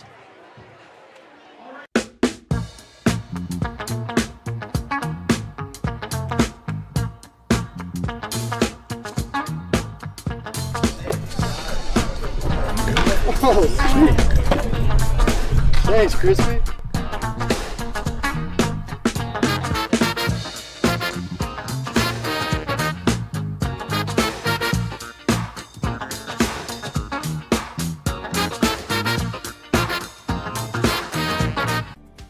For over 15 years, As You Wish Electric has offered the comprehensive electrical solutions Seattle families trust. We are proud to announce that we can now also serve your plumbing, heating, and cooling needs. As we grow, we are committed to delivering the same knowledgeable and friendly experience that earned our spot as the region's top-rated electrical company. Contact As You Wish Electric Plumbing, Heating, and Air today to learn more. 5-1 Honkers heading into the bottom of the fourth. They build on their already pretty large lead with another run in the top of the fourth, and obviously DubSea no stranger to a big comeback, but the Honkers playing some really good baseball right now. Yeah, and in front of a huge home crowd for the DubSea Deluxes tonight. Dylan Vele, no surprise, back out on the mound for now his 4th inning of work, just 35 pitches through 3 innings. 1 hit, 1 run allowed, which was unearned, and 2 strikeouts. So just continuing what was a sensational performance the last time these two teams met up last Saturday, where he won a complete game and let up just 2 earned runs and struck out 8. And he has had the Deluxe's number. The only run came across because of an error by the outfielder Bryce Moser that allowed Braden Bartholomew to get to second, and then Will Cooley kind of hit a bloop single out to center field that scored Bartholomew just a couple of pitches later. So the Deluxes really haven't been able to harness any hard contact against Vele, and I'd expect him to go another deep outing if he continues this efficiency. Noah Benedict, Peyton Barsotti, Rylan Gullard due up for the Deluxes. That is the meat of the order, 3, 4, 5 for DubSea. Tack on another. Benedict swings and misses. He struck out swinging first time up, playing out in right today. And coming into this game, probably the hottest hitter in the entire lineup for DubSea, 7 for 13. He's ahead 2-1. It's good to see him back in the lineup. There's a look at the new logo for today's game. That is just awesome. Crispy's just like me, carrying out some dicks with the drink in hand as Benedict swings and misses again for strike 2. Vele only at 39 pitches right now. And Benedict, nice hold up right there for ball 3.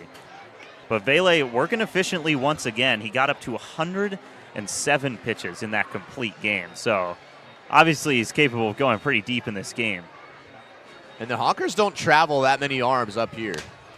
3-2, called strike 3. Benedict doesn't like it. Sat down on strikes, another K for Dylan Vele. That is his 3rd of the day, and still he's only given up 1 hit through 12 batters. Let's see, that one was on the corner in a 3-2 count. It's just too close to call. We couldn't tell right off the rip if that was a ball outside or not, but in a 2-strike count, and especially for a hitter as hot as Noah Benedict the last week or so, you just got to take a rip. Easy take for Barsotti on his first pitch for ball 1. Barsotti popped one into shallow left field that was eventually caught by Jason Franzel over at short for the first out of the 2nd inning. And that one misses for Vele for ball 2.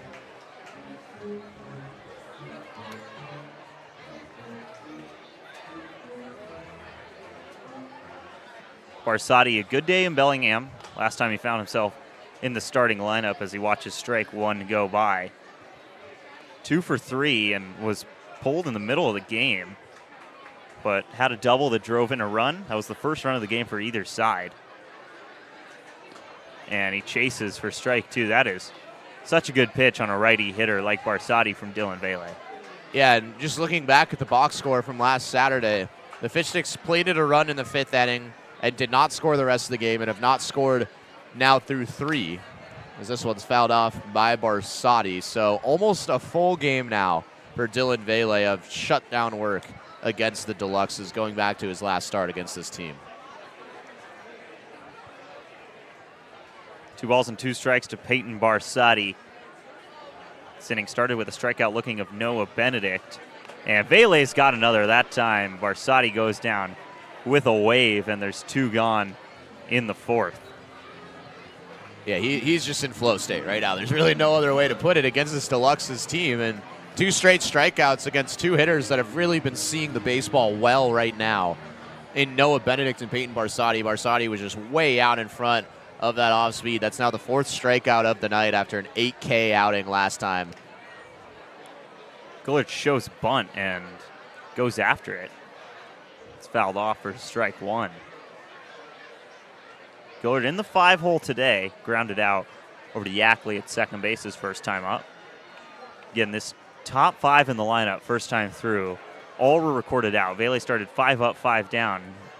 Looking to do the same to the first 5 on the lineup card right here. He's through 4 of them, and Gullard watches ball 1.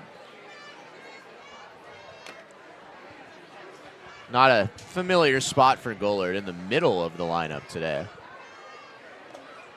1-1, and just tickling the corner for strike 2 is Vele. looking to strike out the side. 3-4-5 for the Deluxes, and Gord, a tough guy to strike out. He leaves that in the turf for ball 2. And all the momentum is just completely dead on the Deluxes side. They just can't get anything going on the offensive end, continuing from yesterday. And that grand slam from Alex Chamberlain back in the 3rd inning just took the juice out of this crowd. 2-2. Gullard stays alive and fouls it into the netting. Braden Bartholomew on deck. Reached on an error by Bryce Moser out in center field. Last time up, ended up crossing home plate for the lone run in this game for the Deluxes. Still only 1 hit, which was Will Cooley, and that is right back at Yackley for Rylan Gullard. 2 straight 4-3 ground outs for Gullard today, and Dylan Vele. More of the same today. He's through 4 innings, has only given up 1 run. Not even an earned run for him, and the Honkers out in front by 4 through 4. Yeah, you can see Rylan Gullard kind of in the background, just a little frustrated at that. That was the 2nd time this game he's hit a hard ground ball to second base, and just nothing going right offensively for the DubSea Deluxes today, and nothing's really been going right for Crispy either in the races this season. Got a win yesterday. He's 7-10 on the year. Oh, a false start for sure. I don't think it would have mattered, to be honest. I think he could have stood at the start line for 2 seconds, and he probably would have won today. That is, man, we're getting him some confidence builders recently, which is good. Starting to battle back to 500 this year, Crispy is. There we go. Cam Eight didn't stand a chance. 8-10. That is still not 500. I'm still not satisfied. I'm not even sure we should be satisfied with 500 from Crispy this year. He had high expectations coming into it, and starting to battle back, but that start of the season was just not good for Crispy. Not ideal. As we head to the home stretch of the schedule, you're going to see a lot of new arms like Palacios get quite a few innings, and Palacios allows one in the 4th on an infield single from Bryce Moser. Uh-oh. Uh-oh. Too many burgers, perhaps? Yeah, maybe. I don't blame him. It's Dick's driving. It is Dick's driving. I mean, give me 24 hours to fast. I think I could, over the course of this broadcast, I think I could get at least 12 to 13 burgers down. So, new segment right now that it's a one-off. Burger Talk with Burke. Yeah. Nathan Burke came up and had a question for us. He had a question for us last night as well. But Burke comes up and he asks us top 3 burgers. Just anywhere. Anywhere. I mean, we're going to exclude Dick's. Actually, we're going to include. Oh, yeah, you got to include Dick's Burgers. It's in Drive-In. my top 3, for sure. I'm also, pretty easily I'm going to put Five Guys and In-N-Out in there. Okay. Just strictly burger-wise. Yeah. But because we're talking so much about Dick's Drive-In, I'm actually going to add an honorable mention, too. Okay. And that is, and this is not because they're a great sponsor of us, but Wendy's burgers are so underrated, in my opinion. And again, this is the burger connoisseur talking here. So I'm going to go Dick's number 3 as that hit Singleton. It must have, because Palacios was ahead 0-2. And Singleton takes his base. That's the 2nd straight inning that started with a batter hit, and Rodrigo Montano in the bullpen for the Deluxes getting set to go. Yackley was hit by a pitch to start the 4th. He ended up coming around to score, and now Singleton walking it out down the first base line. just free base runners once again, not exactly what Palacios or just this Fish Sticks pitching staff as a whole wants to see. First pitch is in there for a strike one to Jason Franzel. Franzel 0 for 1 with a walk in this game. He's come to the plate 7 times against the Deluxes in the past week, and he's walked 4 of them. Top 3 burgers for me, to get back to my point. Yeah. Number 3, Dick's. Number 2, In-N-Out. And number 1, there's a burger that our family friends made. They're farmers in the Bitterroot Valley of Montana. Mm-hmm. The Hale family. There's no way they're watching. But they had a bunch of livestock forever, And I had a burger at their house one time, as Singleton is going to steal second base after getting hit in the foot. And there's no throw, no one covers the bag. So basically just a free base for Jason Singleton. But it's one of the best burgers I've ever had. It probably is the best burger I've ever had. So I'd go with the Hale burger that I had one time as number 1. Love it. Yeah. Counts 1-2 to Franzel, and that just misses. Palacios lost his hat right there, and it's ball 2. Yeah, and going back to the stolen base by Singleton, he just took off. It was a great time steal. He took off before Palacios went to the bag, but it's just completely unacceptable for the Deluxes. Just let Singleton waltz over to second base. 2-2 Franzel into left field. Cooley ranging to his left, and he's able to camp under it and make the catch, so Singleton is going to have to stay put at second base. 1 gone in the 5th with the Honkers up 5-1. Palacios has to keep a lid on this offense. They scored 4 in the 3rd off the grand slam from Chamberlain, and then 1 in the 4th, and they're threatening for more here in the 5th. And also that's Singleton's second stolen base of the day. He's 6'4", 230. He doesn't have a ton of speed, so. And he was just hit by a pitch. The reason he's on base is because he was hit by a pitch in the foot as well, and he had to walk it out behind first base a little bit. First pitch to Gonzalez in there for a strike. Gonzalez 1 for 2 on the day, reached on a single in the 2nd. Yeah, the DubSea Deluxes have to do a better job on the base paths, protecting free base runners from just advancing 90 feet. Gonzalez from Feather River College. Can't say I've ever heard of Feather River College. That's a rare one. Before today. It's a rare one for you. It's in Plumas County, California. There we go. That's upstairs to Gonzalez in an 0-2 count for ball 1. You're kind of talking, it almost sounds like a Disney name. Feather River. Feather River College. That just sounds like a story time. I think that's in Troy Bolton's conference. Yeah. It's fouled back by Gonzalez. Palacios will just go get the ball himself right here. 1-2. When was the last time you saw High School Musical? Never. You've never seen High School Musical? Not once. Wow. No. Sorry. I know you're a cinephile, and yeah. I know that's a big one in your circles. I'm definitely not a cinephile, and I'm definitely not pushing any High School Musical propaganda. But I feel like that's just a movie you got to see at least once. If you say so. 1-2, coming home. Singleton dancing around past second base, and Palacios misses out with ball 2. Gonzalez in an even count.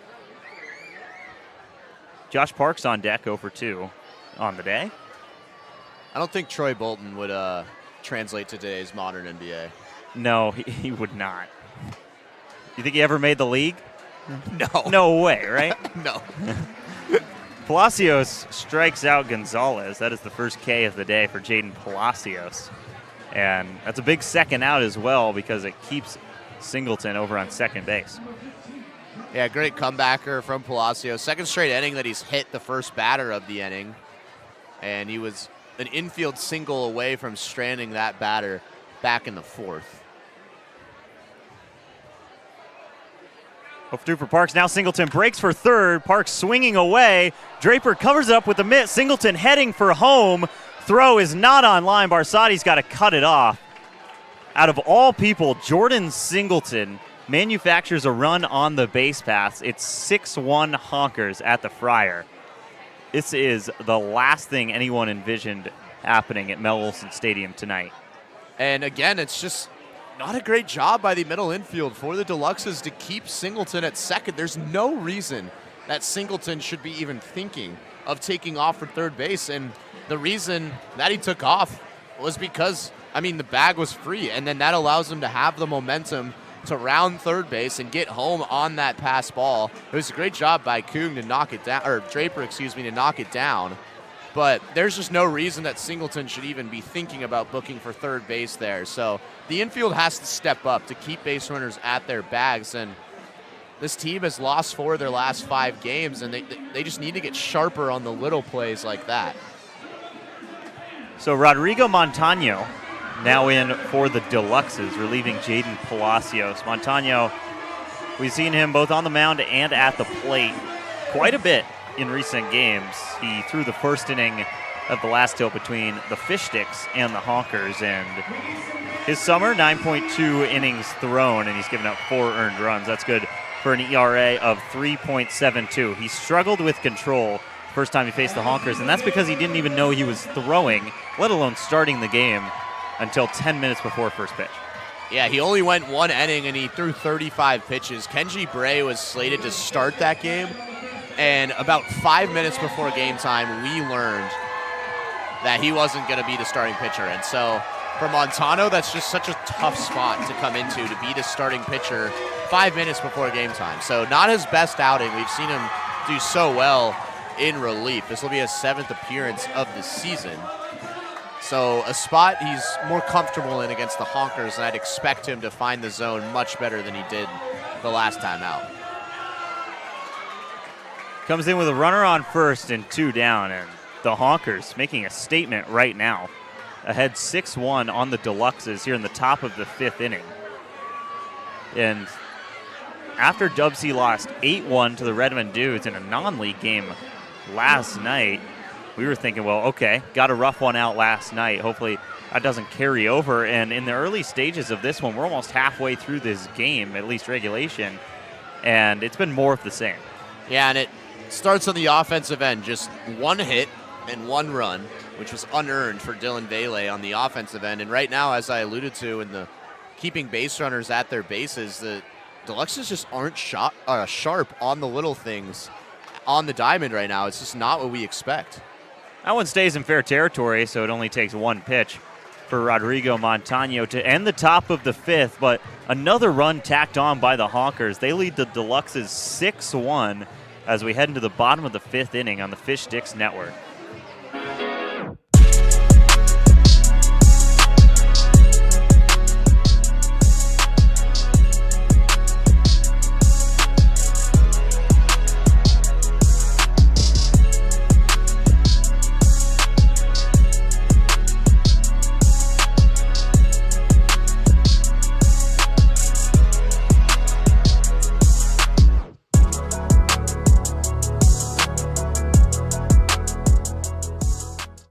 Went back to the kitchen to give our famous spicy chicken sandwich a total upgrade. More crunch, more flavor, with heat that just hits. Is this our best spicy chicken ever? Looks like a yes to me. Spicy chicken just got better at Wendy's. They always say, think happy thoughts. It's easy when you're a Wendy's cookie dough frosty fusion. I'm an instant dopamine hit. Get it? Dope-amine? Like cookie dough. I said like cookie dough! Happiness is a cookie dough frosty fusion at Wendy's.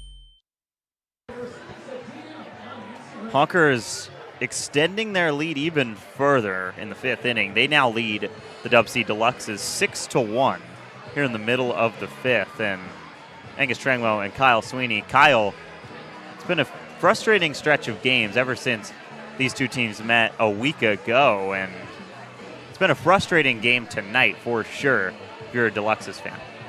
Yeah, the offense just hasn't been what it was earlier in the summer. Again, I mentioned it just a few minutes ago, but they only have 1 hit in this game, and it was a bloop single. It was an RBI single from Will Cooley, but Dylan Vele completely has them figured out. He's now out for his 5th inning of work and 14th straight inning against this team. This team hasn't seen a different pitcher in 14 innings against the Honkers. Dylan Vele, a complete game last Saturday after 2 great wins for the Deluxes over the Blackfins and the Studs. I continue to mention it. And it seems like the Honkers, that game last Saturday completely halted any momentum the Deluxes had for a late season charge. And since then, the Deluxes have lost 4 of their last 5 games. So they really need to start turning things around. And the little things right now just aren't clicking. But it also starts at the dish. 0-2 to Bartholomew. Blooped over to second base. And Luke Altum has come into the game for Kendall Yackley. Yackley was busy out in the field, but Altum gets the test right there, and 1 gone in the bottom of the 5th. Braden Bartholomew reached on an error his first time up, ended up crossing home plate in the 2nd. That gave the Deluxes the lead in this game, but 4 in the third, 1 in the fourth, 1 in the fifth. And the Honkers out in front by 5. Now Will Cooley, still the only guy in the DubSea lineup to have a hit to his name today. He's 1 for 1 with a single. Now through 4 1/3 for Vele, it's just 57 pitches, 1 hit, 1 run that's unearned, and 4 strikeouts. He has been just so good on the mound. Counts 1-1 to Cooley. Future zag, and that's into center field. Moser a few steps back. He's on the warning track, and he reaches up and makes the play. So Cooley, another nice charge right there. He already had a hit in this game and pushes Moser to the brink out there by the center field fence, but quickly 2 gone. Vele continuing to just roll through this lineup. He's also only allowed 1 free base runner, and that was on a hit by pitch. So that was probably the best contact that the Deluxes have had today. Will Cooley, who had that hit back in that RBI single back in the 2nd inning, just sent that one to the deepest part of the park. First pitch to Vaughn Lowe, skips into the mid of Singleton. For ball 1, Lowe lined out to Moser. First time up. One of 3 guys to have a hit last night. And he's ahead 2-0 on Vele. This is what the Deluxes are going to need to start doing, is getting into deep counts, because they know better than anyone that Vele can go forever if you let him. 2-0 on the way, and that's framed nicely for strike 1. Really good frame from Singleton. And also a nice pitch from Vele in his own right. Yeah, he went 107 pitches in that complete game last Saturday. And that one right there was a 62nd. 3-1 count. Low looking to become the first guy in the DubSea lineup tonight to reach on a walk. Still no 4-pitch walks or no 4-ball batters from Vele, and that one just breaks in for strike 2. Anytime he needs a pitch, he's had it, both last week and today. Looking for another 1-2-3 inning. Payoff coming. Low lines it over to Gonzalez, but he snares it off the 1-hop. And another 1-2-3 inning for Dylan Vele. Just so impressive what he's been able to do against this DubSea lineup. He's through 5 innings with no earned runs. And the Honkers just in full control right now. It's 6-1 through 5. Yeah, and that was a matchup between 2 Tacoma Community College guys, and Vele and Vaughn Lowe know each other very well. Lowe, a little bit unlucky on that line drive over to third, and as you said, another 1-2-3 inning. And Vele, I mean, he's well on his way to his 2nd straight complete game against this team if the Deluxes can't figure things out. So, with it being Dick's drive-in night, it only makes sense that we play the what's it called? The Dick's Make-A-Burger Challenge. There we go. I was going to call it Burger Stacker, Yeah. Which I like more, but This is a fun one. This one's got to be this is one of my favorites. So, one person runs over and just lays down. And you would think that the person that's got to run all the stuff from bun to bun has got the hard job, but no. This is going to be an absolute dog pile on bottom bun at some point. The cheese and the meat go on first, and then we get the bun, and the bun just has to literally jump onto the poor soul that's underneath everything. Looks like first base line's got the win today. Third base, lounging in second. That was a must-have on Burger Night. Yeah, you got to. There it is. There it is. That's isn't that comfortable? That is true love. Yeah. Yeah. Loving burgers. Yeah. How about that movie? Yeah. Loving Basketball, great movie. Oh, now the bun can't get up. Yeah, I mean, can you blame him? That's kind of a tough Lost in the physics sauce. problem. I mean, lost in the sauce. Sauce would be a fun addition to that game. That would be. Just like a water bucket. Oh, goodness. You like water on your burgers? No, I do not. You want to know an underrated That's sauce? why I don't go to Jack in the Box. What?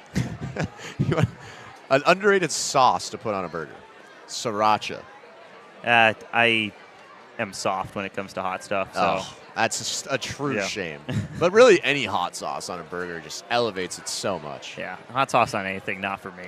Wow, that is yeah. that is a hot take. Yeah, Literally well, and if figuratively. anything, it's a cold take. But it will. Yeah, I that's I true. just can't do it. That's crazy. It's weird. It's weird thing. No. You're missing out on so much flavor. 2-0 to Miwa from Montano in for strike one. It only took one pitch for Rod to get out of the fifth inning. He came in with a runner on first and 2 down and forced a weak ground ball over to Vaughn Lowe at first base. And Miwa shot into right field. Tough play for Sonoy, who's out there now, and it gets by him. Extra bases for Miwa. He is, a tough turnaround second. He'll have to settle for a double. It looked like he might have a triple as that one gets by Riley Sonoy, who's in for Noah Benedict out in right field.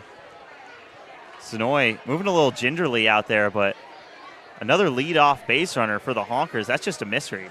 Yeah, Sonoy, who just came in to replace Benedict in right field, he probably should have let that one go and bounce to him and just keep that as a single. But another kind of little mistake for this Deluxes team, and it cost them a bag. And leadoff runner in scoring position has been what the Honkers have had all night. First pitch to Pruitt. That's just blown by from Montano. For strike one. Corners in. We saw Pruitt show bunt last time up. He ended up grounding out to Beckett Turnbow over at third. And another fastball that he's tardy to for strike two. You know what would change your life? Just one serving of Frank's Red Hot sauce on any breakfast item ever. Okay. Just any. I mean, I've had it on eggs, and, it's good. As that is another hit by pitch. Pruitt throws the bat to sends a message and accidentally hits Bryce Moser in the on-deck circle. You could see the Honkers having a laugh about that, but runners on second and first. Nobody out for Northwest. And Montano was ahead in that count by a mile and just gifts another free base runner. Palacios, you see, there's the toss, and it just hits Moser in the leg. So now back to the top of the lineup, and that's Bryce Moser, who's 2 for 3 on the day. Drove in a run in the fourth with an infield single. Corner's still in for the Deluxes, as Moser wouldn't be surprising to see him show a bunt. Given how fast he is, he might be able to turn that into a single if it's well placed. But he swings away and misses everything for strike one. But now the base runners advance. We might be looking at a balk. Oh, wow. From Rodrigo Montano at the mound. So now 2 runners in scoring position. Nothing is going right for the Deluxes right now. I couldn't see any indication of a balk. We might be able to get another look at this, but I'm not sure why that was called a balk. Here we go.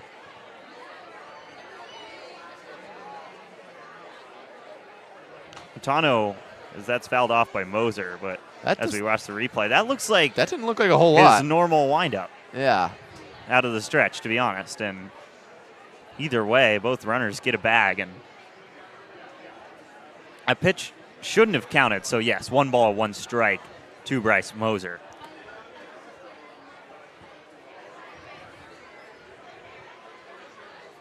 Moser's already driven in a run as he watches that for ball 2, and led off in the Honkers win last week. Had a multi-hit game in that one as well, and now finds himself 2 for 3 already today. Infield playing in for the Deluxes, so any sharp ground ball might get through for 2 runs. That's upstairs from Montano for ball 3. And walking Moser would put a runner on first and would load the bases for Alex Chamberlain. We all know what he did back in the 3rd inning with the bases loaded, so this would be a super dangerous position. And 3-1 misses, so deja vu for the DubSea Deluxes right here. Kazushi Miwa led off this inning, ended up reaching base. Then Isaiah Pruitt followed suit, and Bryce Moser also found his way on base. So bases loaded, nobody out for Alex Chamberlain. This is the second time we've seen this in this game. The first time we saw this, Alex Chamberlain hit a ball about 900 feet into those houses over there. Yeah, he sauced that one. The bat flip of the year. Yeah. As well. You can see it in the bottom of our shot. Gets another chance right here with now his team up by 5. He was looking to do it again. but waves and misses for strike one. He's also the Dick's Burger batter, so NEK, and it's $2 off burgers. He got to 2 strikes last time up. Ended up flying out to Benedict in right field. That's now manned by Riley Sonoy. 0-1, he fouls that back, and he's quickly behind 0-2. This is the best chance at $2 off we've seen today. Yeah, and just more importantly, Montano just needs to retire Chamberlain because the Honkers coach right now is currently videotaping this in case Chamberlain gets his second grand slam of the day. 0-2 on the way. That is up high. Barsati gets a glove on it, keeps it in front of him to keep Miwa over at third. There it is. So yeah. He's got the phone out, ready to capture the moment if Chamberlain does lift one up and out of here. Lefty on righty matchup favors Chamberlain as well. 1-2 on the way, he swings and misses.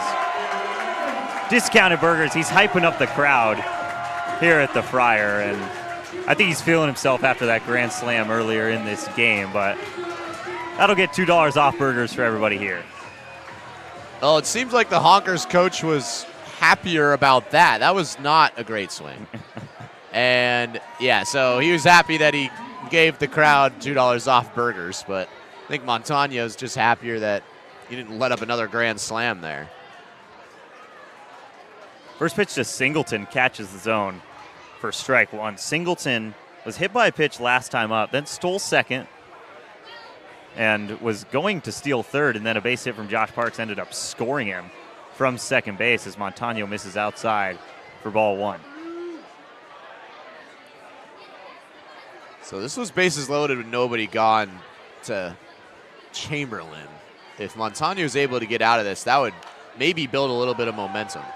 That should stay in the infield off the bat of Singleton. Infield fly rule in place, and Draper hauls it in for out number 2. So good work for Montano to get 2 down and not allow a run.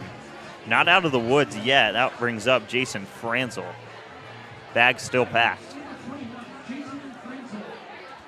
We did see Singleton snap a bat last time he was here. No snapped bats this time. He has a hit in this game back in the first inning. Franzel, that's popped up as well. Turnbow charging in on it, calling everybody off, and he hauls it in, almost overran it. But Rodrigo Montano gets out of a bases loaded, nobody out jam. Honkers still lead by 5, but Montano, a great escape right there, and the Deluxe is looking for any sign of life at the plate after this break on the Fish Sticks Network. Wendy's went back to the kitchen to give our famous spicy chicken sandwich a total upgrade. More crunch, more flavor, with heat that just hits. Is this our best spicy chicken ever? Looks like a yes to me. Spicy chicken just got better at Wendy's. They always say, think happy thoughts. It's easy when you're a Wendy's Cookie Dough Frosty Fusion. I'm an instant dopamine hit. Get it? Dope-amine? Like cookie dough. I said like cookie dough! Happiness is a Cookie Dough Frosty Fusion at Wendy's.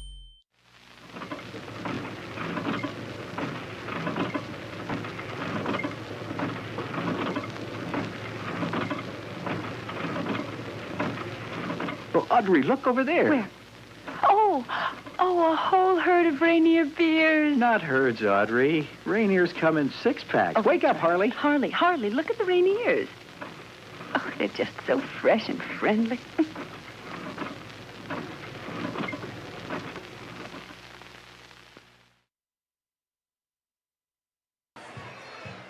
Deluxe is looking to fight back in this game. They trailed the Northwest Honkers 6-1.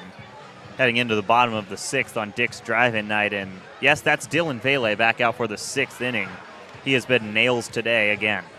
Yeah, through 5 innings, just 64 pitches. Again, I mentioned it last inning. He could very well make it 2 straight complete games against this DubSea Deluxe lineup. He's allowed just 1 hit, 1 unearned run, and 4 Ks. And since that unearned run in the 2nd, he has faced the minimum over the last 3 innings. 9 up, 9 down for Dylan Vele, and this is complete domination over the last 2 games over this Deluxe's lineup. So Becca Turnbow and company, who's due to lead off this inning, they need to get anything going. Turnbow was the last guy to reach base on Vele. He was hit by a pitch back in the third, and this lineup doesn't have a hit since the second inning when Will Cooley drove in Braden Bartholomew with a base hit that wasn't hit all too hard out into left center field. Vele, you said it earlier, he's in flow state in this game right now. While there is action in the Honkers bullpen, unless he starts to get tagged at some point, I don't see a world where the Honkers turn to any other pitcher right now. Why would they? I mean, he is efficient. He's been clean. He's only allowed one free base runner. He went a complete game last game. If I'm the Deluxes, I'm hoping and praying that they put in that bullpen arm to replace Dylan Vele. First pitch to Turnbow is up and in for ball one. Turnbow, Kung, Draper, 9-1-2. Due up for the Deluxes here in the sixth, and Turnbow saw that one out of the hand. That's into dead center field, and it's out of here. Just the spark the Deluxes needed. Beckett Turnbow. His first homer of the year. It's 6-2. DubSea starting to fight back.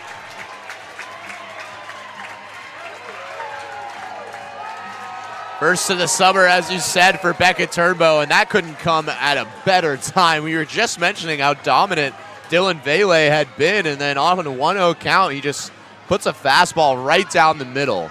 And that is the deepest part of the ballpark. We have only seen Luke Parker reach that depth on a home run, and Moser just kept going and kept going. The wind was helping Beckett Turnbow, and that is a huge swing for Turnbow and for this team. First pitch to Kung in there for strike one. So the Deluxes a pulse in this game, which is something that they needed to show.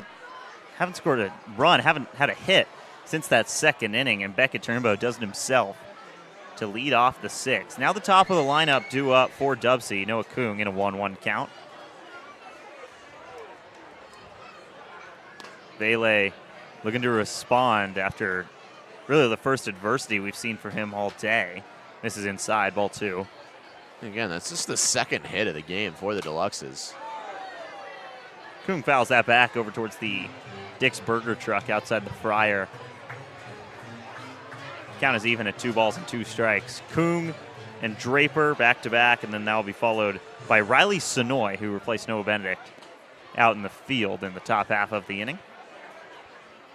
Kung's in a full count. Yeah, it also put a spark into this record-breaking crowd here at the Friar. They can maybe rally this offense that really needs it. 3-2, Kung fouls it away. Kid right on the railing, just kind of stupefied by how close that ball came to him. I think it went off his hat brim. Is stupefy a Harry Potter reference, perhaps? Not really. It's just a word I like. That is, yeah. Second straight payoff and another foul off on 2 strikes from Noah Kung. We haven't seen a bunch of foul offs or really many deep counts off Dylan Vele today, and still yet to get an out in this inning. Pitch count up to 73 through 5. Third straight 3-2, and Kung fouls it off again. This will be the 9th pitch of the AB coming up. This is a really welcome sign for this Deluxes offense, that they're able to make Vele look uncomfortable really for the first time in the last 2 games. Vele responds, strike 3.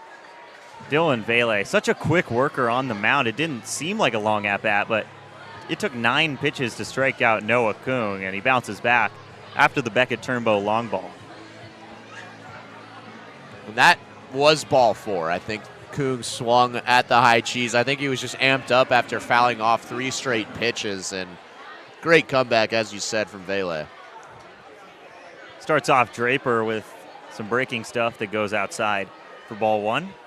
Draper grounded into a BSDP, as I like to call it, on the scorebook.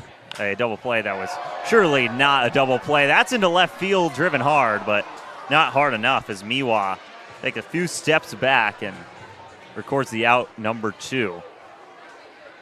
Yeah, that was a line drive from Draper. Just didn't find green grass. Yeah, that was such a well-struck ball into left field, and it was so hot off the bat that Miwa had a tough time finding it in the sun, and fortunate for him, he was able to find it last second.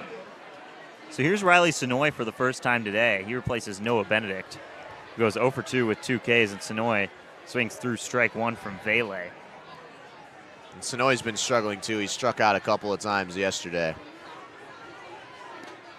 0-1 down low for ball one. Sonoy still trying to bounce back from a groin injury. Before that, specifically in a game in Yakima, he was hitting the cover off of the ball. As a 1-1, blooped, but not deep enough. It's hauled in by Franzel. Beckett Turnbow pulls one back in the bottom of the 6th inning. Honkers still have the advantage, and Dylan Vele is through 6 strong innings. It's 6-2 Northwest through the first 2/3 of this game. That was Turnbow's first of the season, again to the deepest part of the park out there in center field, but Vele, as all great pitchers do, is able to completely come back from that one and shut down the Deluxes in order. Fries or milkshake? In terms of taste? No, in terms of this race that's going on in center field. Oh boy, it's not a fast one. No. I mean, I think Milkshake's going to take this one out, but I am a huge Milkshake guy. Okay, I like that. Beckett Turnbow, a faster line drive home run right there as Milkshake crosses the finish line first in the Dick's mascot race. Those have got to be hard to move in. We see the Wild Rainiers out in the outfield sometimes, and Bottle is always a tough one that we like to have some fun at Bottle's expense. When Bottle is racing Can. And Fries and Milkshake, I think both not real movers out there in the outfield. It'd be interesting to do all 4 of them at once and see who takes a win. I think the Rainier Can is probably the favorite. But the other 3 would really, that would be a tight one. Rainier Can would win that race by a country mile. Rodrigo Montano, a huge escape in the top half of the 6th inning. He loads the bases with nobody down and then gets out of the frame clean. 6-2, the Honkers led by 5, and then Beckett Turnbow pulled one back with one swing of the bat, a solo shot into dead center field over the head of Bryce Moser. Makes it 6-2, still only 2 hits on the evening for the Deluxes. And like you said, Dylan Vele, that's a great response from him after giving up the solo shot. We've seen a blow up from him against the Fish Sticks earlier this year, and didn't let it happen right there. Montano's first pitch popped up, and Barsati can't quite reach up and grab it. It hits the net before he can snatch it for an out. That would have been an impressive jumping catch against the net, or if Barsati was able to get that one. Abiel Gonzalez, Josh Parks, and Kendall Yackley due up for the Honkers here in the top of the 7th inning. Montano way up and in. Gonzalez has to matrix out of the way on that one for ball one. You mentioned the great comeback to get out of the jam that Montano executed last inning. If you can carry that momentum and keep the Honkers scoreless over the next couple innings, then the Deluxes, we've seen crazier comebacks from them this year. They could be able to get some momentum and ride the momentum that Turnbow's home run gave them last inning and maybe tie this thing up. 1-2 is in there for called strike 3. Montano, another big out right there. It's the first leadoff hitter to not reach base in quite some time for the Honkers. To be exact, it has been 4 innings since the Honkers haven't had a leadoff runner reach a base, so nice looking strikeout for Montano right there. Now here's Josh Parks, drove in a run last time up with a base hit that barely got by Ian Draper. And he's behind the fastball for strike 1.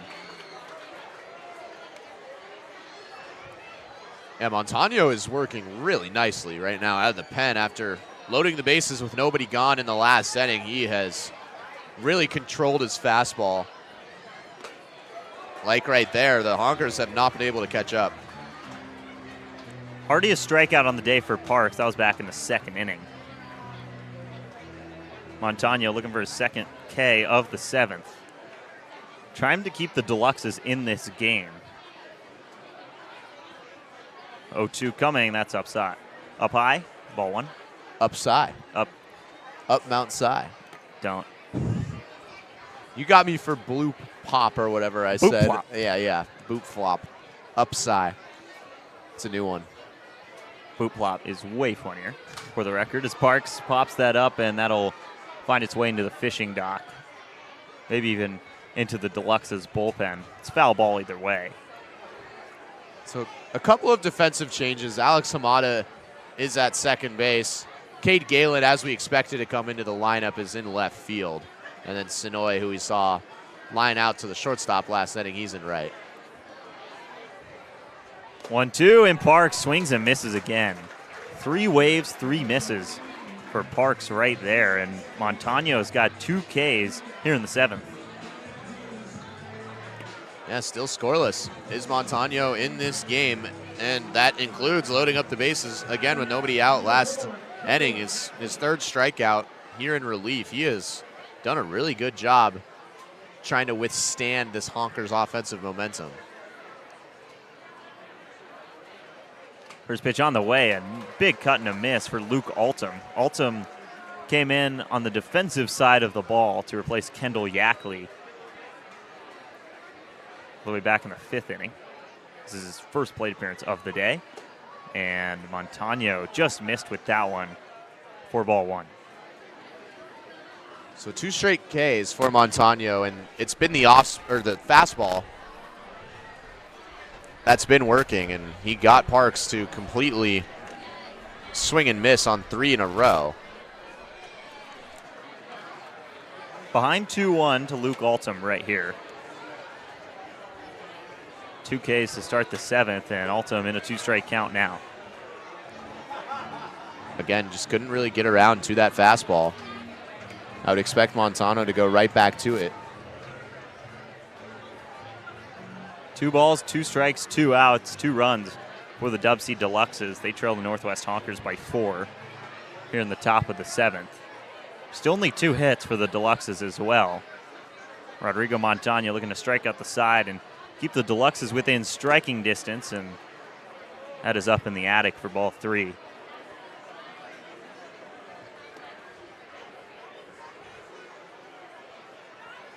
Struck out Gonzalez looking, struck out Parks swinging, and Altum stays alive right there. Pitch number 7 on the way in a full count. The Dick's drive-in truck is receiving a lot of foul balls right now. Got to stay aware anywhere you are around Mel Olson Stadium. Second straight payoff, infield deep for the Deluxes. Montano comes home, and it's upstairs, so Altum, the first base runner of the 7th for the Honkers. They've had a base runner in every inning in this game, so constant pressure the whole way through for the Honks. That's a great at-bat from Altum. After Montano had struck out the first 2 batters of the inning, he finds himself down 1-2 in the count, and a couple foul balls and battles back, and he's on first. Here's Kazushi Miwa, who's putting together a good day as pick-off throw from Montano. Lowe's just got to keep it in front of him. But Miwa on the day, he's 1 for 2, had a double that got by Riley Sonoy in the 6th. That was the first batter Rodrigo Montano faced in that 6th inning. And that is just down for ball 1. Expect to see action if Montano gets to 2 strikes on the base paths. That's when the Honkers have stole. 1-0, and that is chopped foul over to Turnbow down the third base line. 4 strike 1. Montano has lived in the strike zone today. Did just issue a walk to Luke Altum, but before that, 3 Ks and great escape in that 6th inning that really kept the Deluxes within shouting distance of the Honkers in this game. Then Beckett Turnbow went yard to pull one back. 1-1. That is shot right at Ian Draper. They'll go to second for the fielder's choice. Nice play from Draper deep in the alley over at short, and Rodrigo Montano goes 2 1/3 scoreless here at the Friar. Beckett Turnbow starting to show some life for this Deluxes lineup. They still got some work to do. They trail by 4 at the stretch on Dick's drive-in night. Once upon a home in the Issaquah Highlands, the Parkers used Thumbtack for a new kitchen island. Now the pizza is cooking and the kids are excited. Thank goodness for Thumbtack and all it provided. Start your home story on Thumbtack.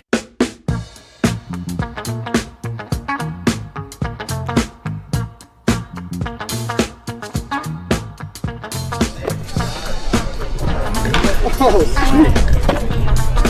Thanks, Crispy.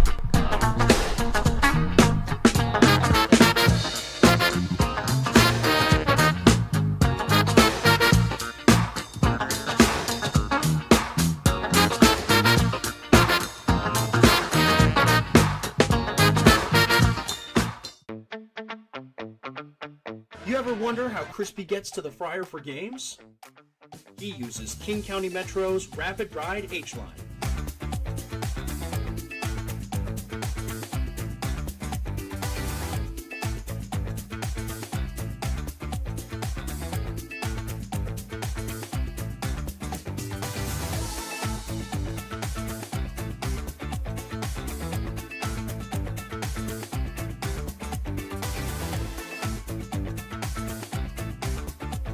King County Metro, the official commute of your DubSea Fish Sticks.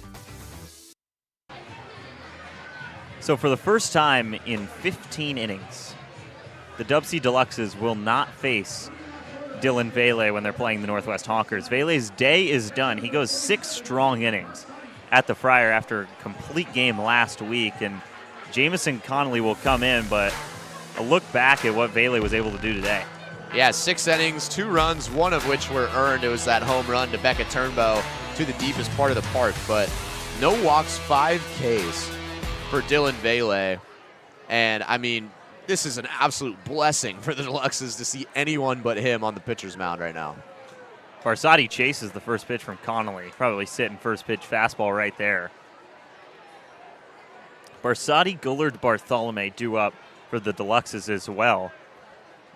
Those are 3 guys that you would want up if you're Mark Lynn and company, but they're 0 for 6 combined today. Barsati leaves an identical pitch B for ball 2. He's seen the same pitch twice. It's actually a 1-1 count. It is. It is. Oh, did I say ball 2? You did. My fault.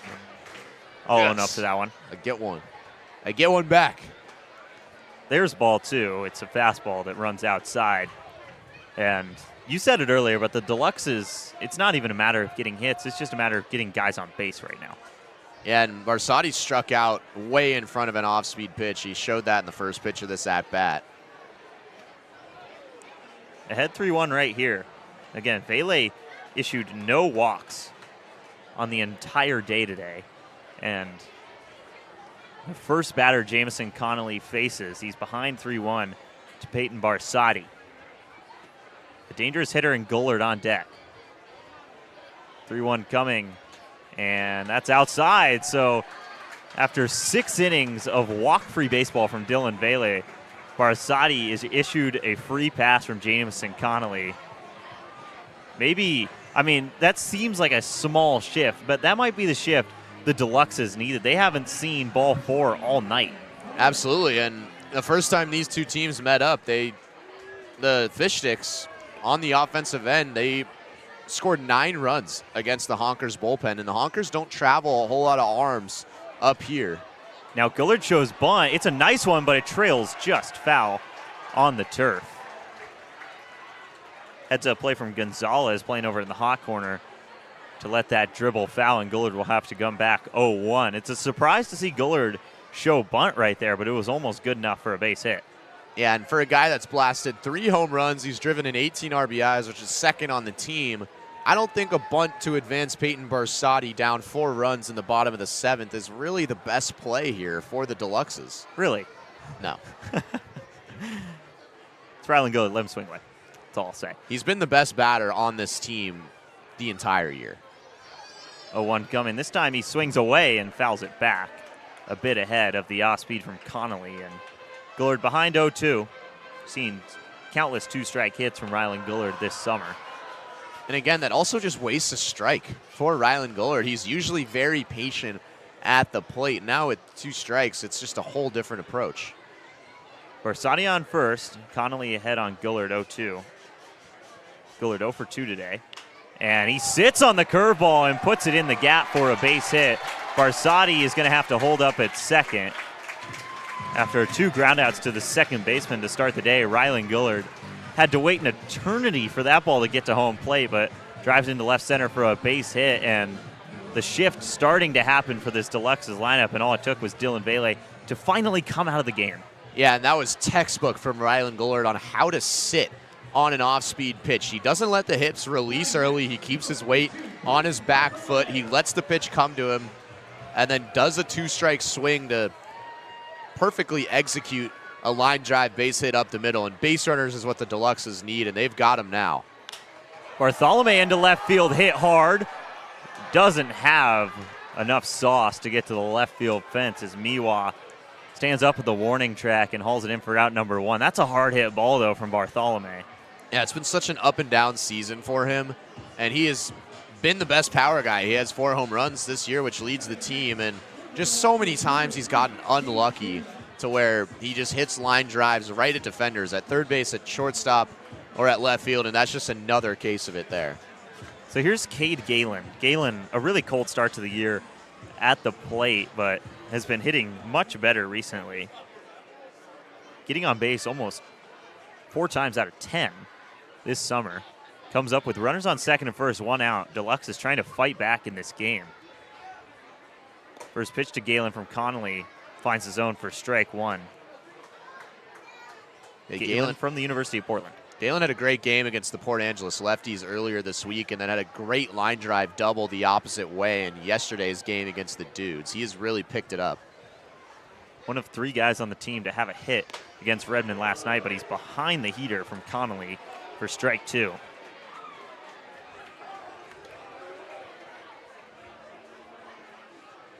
Barsati on second, so not every base hit into the outfield is going to score a run right here, especially with only 1 down. 0-2 coming from Connolly to Cade Galen, and that is up high for ball 1. A 6-2 lead is by no means unsurmountable, especially for a team that came back down 7 runs against the Studs last week and then 4 runs earlier this week against the Everett Merchants in the 8th inning. 1-2, Galen, that skips off the plate and he leaves it for ball 2. Looking to get back in the count. Vaughn Lowe is on deck. Lowe 0-2 on the evening. And Galen kind of showing why he has such a high on-base percentage this year. His plate discipline is really good, and he's battling back in the count now against Connolly. Galen replaces Will Cooley, the only guy to get a hit off of Dylan Vele today. An RBI single for Cooley in the second, but he comes out. Cade Galen comes in, and another 2-strike foul off from Galen right there. Stays alive against Jamison Connolly, who from 3 batters, a walk, a single, and a hard hit line out. Trying to retire Galen for the second out of the 7th inning, nursing a 4-run lead. 2-2, Galen grounds it over to ultimate second. He will just have to go to first. So now both runners in scoring position, but 2 down, and that makes this a big AB for Vaughn Lowe. One swing of the bat puts the Deluxes right back into this ball game. When we've seen Vaughn Lowe multiple times this season come up in clutch situations like this, and he's able to execute, and that's just such a great at-bat from Cade Galen. And despite the fact that it ends in and out, he does advance the base runners, and if Lowe is able to put one in the outfield, Gullard should have no trouble scoring from second base. So we'll look back at Cade Galen's at-bat as almost like a hockey assist if Lowe were able to put this one in the outfield. Inside third, strike 1 to Lowe from Connolly. That's a really nice pitch. If Lowe reaches base in any capacity, that would bring up Beckett Turnbow, who has a homer in this game. He and Will Cooley, the only guys to get hits off Vele today. At 0-1, this is in. Lowe had a hard line out to center field back in the 2nd inning, right at Bryce Moser. 1-1, and that is down and out, covered up by Singleton. Something to note as well tonight. Jordan Singleton has had a great game behind the plate, keeping everything in front of him, all directions. Yeah, he really has, and he's also been so heads up on the base paths as well. He has created a lot of damage offensively and doing well defensively as well. Big spot for the Deluxes to get back in it as Lowe chops that back towards the press box, and 2 balls and 2 strikes. Big spot for Connolly to get out of his first inning of relief with a 0 on the scoreboard for the Deluxes. Big spot for Vaughn Lowe to drive in probably 2 runs with any base hit and cut the Honkers lead in half, get the Deluxes right back into things right here. 2-2 offering Lowe, chops it right back at Connolly. He'll head on over to first, throw, gets away. Tag is applied by Chamberlain. That play got out of hand, but Chamberlain ranges to his left, then tags out Lowe. And the Deluxes are held scoreless in the bottom of the 7th. Yeah, that's a really good job by Connolly to get out of that inning. One swing of the bat would have completely changed this game, and that's a great pitch. It's an off-speed on the outside part of the zone that forces Lowe to just lunge at a pitch, and up until that point, he was hitting .333 with runners in scoring position. So the burger toss now going down over by the ice chest. This is the easiest game I think we've seen. Oh, I guess Crispy's not going to help out, so it's not as easy as I thought it was. Can't wait for basketball season. Yeah. You're never going to believe who that is in the back of the shot, too. That's Dylan Vele, who threw a complete game right here last week and then is just hanging out over there after throwing 6 really good innings today. Man, Crispy's just taking burgers to the dome right now. Rodrigo Montano, another inning in relief for him, and he's gone 2 scoreless with a game against the Seattle Studs tomorrow. I think Lynn and DeGallier and the Deluxes looking to get anything they can out of Montano's right arm today. Yeah, still some arms like Finn Still, like Hawthorne Moody, like Zach Campson that we haven't seen over the past couple of days. So if the Deluxes are able to turn things around offensively, you could see some of those great arms come in.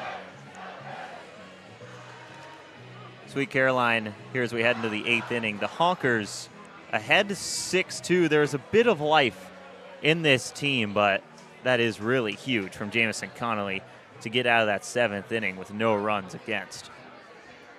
Ruben handing out vouchers as Alex Chamberlain did strike out in the 6th inning, so everyone gets $2 off a Dick's Burger as they head on out. Ruben, one of the funniest people I think I've ever worked with. Yeah, the head of security here, and he's a great guy, and you know what? If there's extras, we'll take them. So Isaiah Pruitt is out of this game. Pruitt went 1 for 2 with a base hit. Also was hit by a pitch his last time up in the 6th inning. And instead of Pruitt, Lucas Smith is at the dish right now. Count to Smith is 1-1.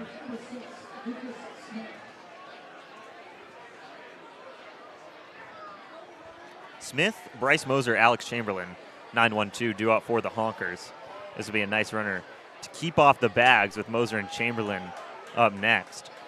Moser just putting together another great day. He's 2 for 3 with a walk mixed in there as well. He's also driven in a run. And Montano's had a great outing. He's through 2 1/3 now. No earned. Does have 2 walks, but 3 Ks, including 2 in a row back in the 6th. Easy lead for Smith right there on ball 2.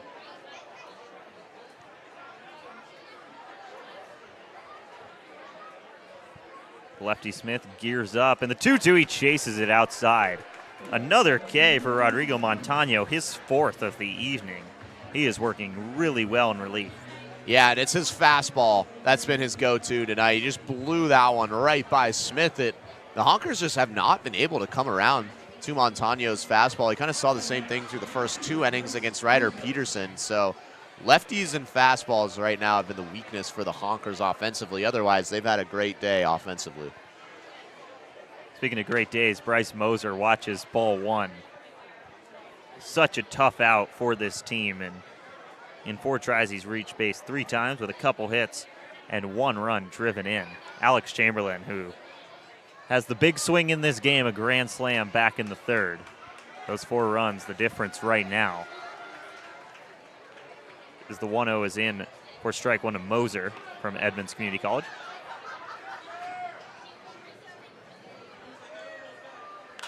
Moser, that's into right field. Should be an easy read for Riley Sonoy. Barely had to move at all. And there's 2 outs in the 8th. Also of note, Tyler Eisenhut now at first base. Eisenhut's been swinging the bat really well. We thought maybe he'd start this game at second, but again, Braden Bartholomew getting the day off. No more Isaac Watson this summer. He was the backup, quote-unquote, first baseman. Braden Bartholomew has really taken control of that position, but Von Lowe had a crack at first, and now Eisenhut, who we've seen at first, second, and third this summer, is over there. Chamberlain pops that foul down the first base line. I still don't think that home run he hit in the 3rd has come down. Just an absolute stratosphere ball from Alex Chamberlain out to left field that made it 4-1 Honkers. They now lead 6-2. 0-1 comes from Montano, and that just misses for ball 1. Chamberlain struck out first time he faced Montano back in the 6th. That got $2 off for Dick's Burgers. He's also with bases loaded, nobody out, so a timely K for Montano right there. That's in there for strike 2. Even with the Deluxes trailing by 4, Montano's ability to keep DubSea in this game has been very impressive. It has been, and he's doing everything he can to give the Deluxes bats any way to come back in this game. 1-2, that's inside for an even count to the Seattle Redhawk, Alex Chamberlain, playing over at first. Really nice heads-up play in the field from him to end the 7th. Throw from Jamison Connolly was awry, and Chamberlain ranged to his left and applied the tag to Von Lowe. 2-2 is fouled off. Got to move if you're in the Honkers dugout. Yeah, he saw an off-speed pitch, a little low in the zone, back of the 3rd inning. With the bases loaded, it was a pimp job from Chamberlain, and he had every right to do so because that was launched into left field. It's still the farthest ball we've seen this summer as the season starts to wind down. 2-2 Chamberlain fouls it back and stays alive. Ends up catching it. Man, he's putting on a show by himself, that's for sure. He has a grand slam in this game. He was hyping up the crowd after striking him out and giving him $2 off burgers, and then he catches that one off the netting. You know, I would say it's a bit shellfish, but he's been the player of the game. I think he's feeling himself right now, especially after that big swing. Definitely. So I think he's got every right to do whatever he wants out there. Montano got the best of him last time. This would be another big out. Another 2-2, and it's outside for ball 3.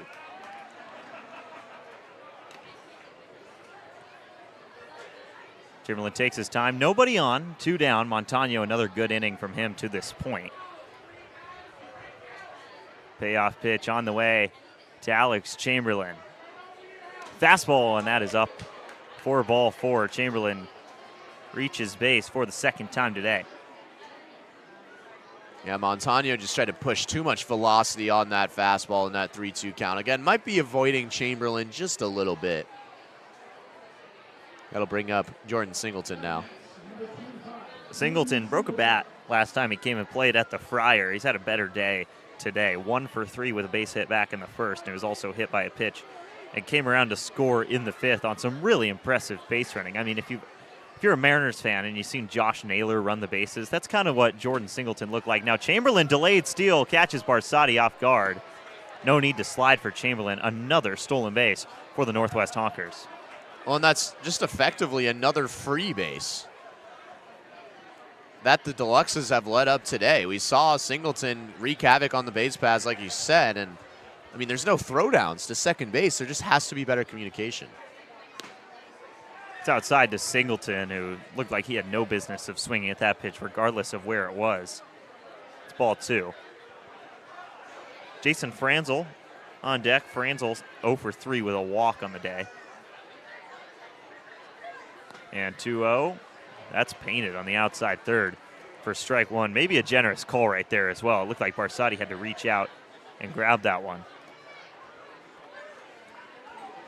Chamberlain on second. Honkers looking to extend a 4-run lead here in the top of the 8th, and Singleton takes that opposite field into left, shallow left at that, and Beckett Turnbow pitches a 10 under that ball and makes the out for the top of the 8th inning to wrap up.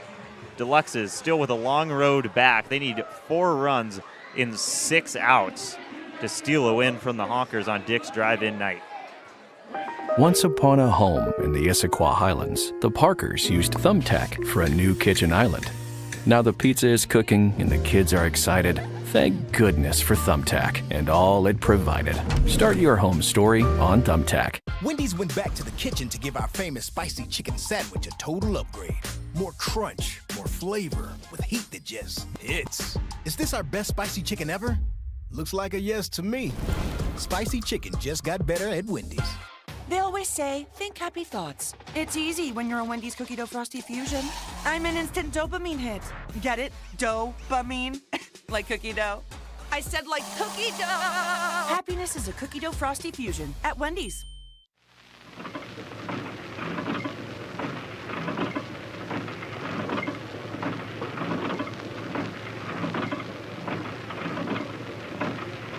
Oh, Audrey, look over there. Where? Oh, a whole herd of reindeer beers. Not herds, Audrey. Rainier's come in 6-packs. Oh, Wake up, Harley. Harley, look at the reindeers. Oh, they're just so fresh and friendly.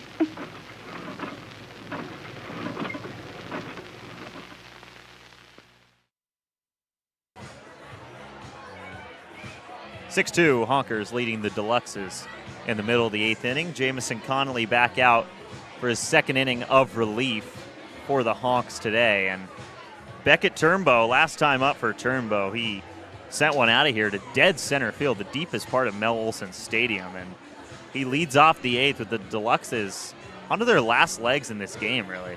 They are, and Turnbow tried to get it kick-started back in the 6th inning, and then the Deluxes had runners on 2nd and 3rd with 2 gone.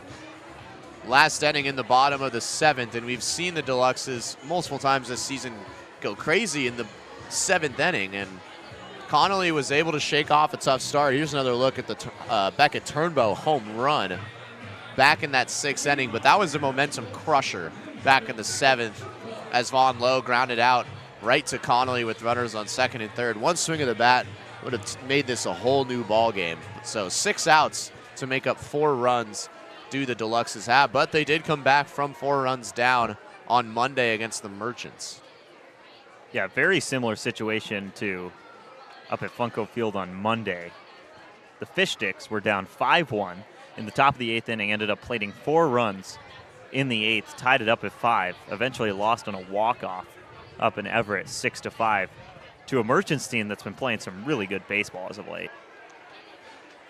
And the quality of baseball in that game, obviously, leading up into this game, the Fish Sticks were not playing their best brand of baseball, but that Merchants game on Monday was there were some incredible plays sprinkled in there as Turnbow goes opposite field.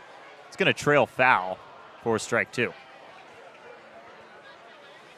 And it started by just gathering base runners with any way possible. You've mentioned it multiple times, but still only 4 hits in this game. The Fish Sticks, after having a really hot start offensively to the summer, we come to expect high-scoring games. They've been held to 5 or less runs in this little run that they've had, or this stretch where they've lost 4 of their last 5 games, and that started last Saturday against this Honkers team.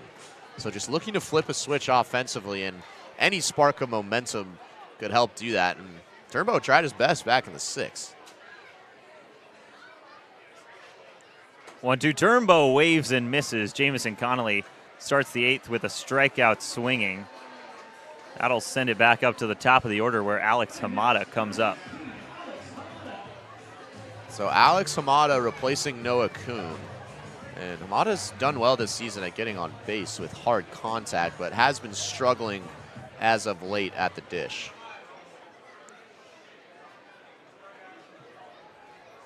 Hamada hitting .214 on the season. Now he shows bunt at the front of the box, lets it go for strike 1.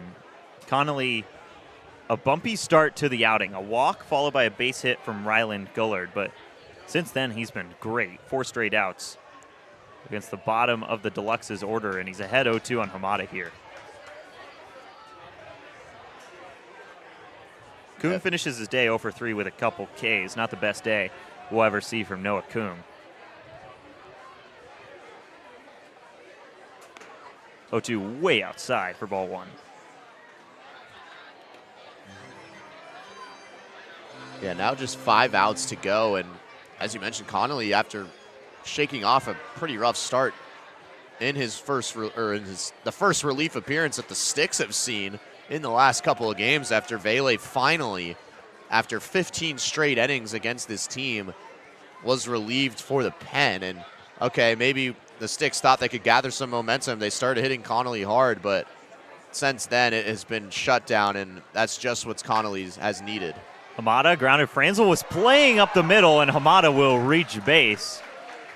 It'll be tough to see if that's a hit or an error here at the Friar, and that'll go down as an E6 on Franzel. Hamada on first, and a necessary base runner for the Deluxes right there.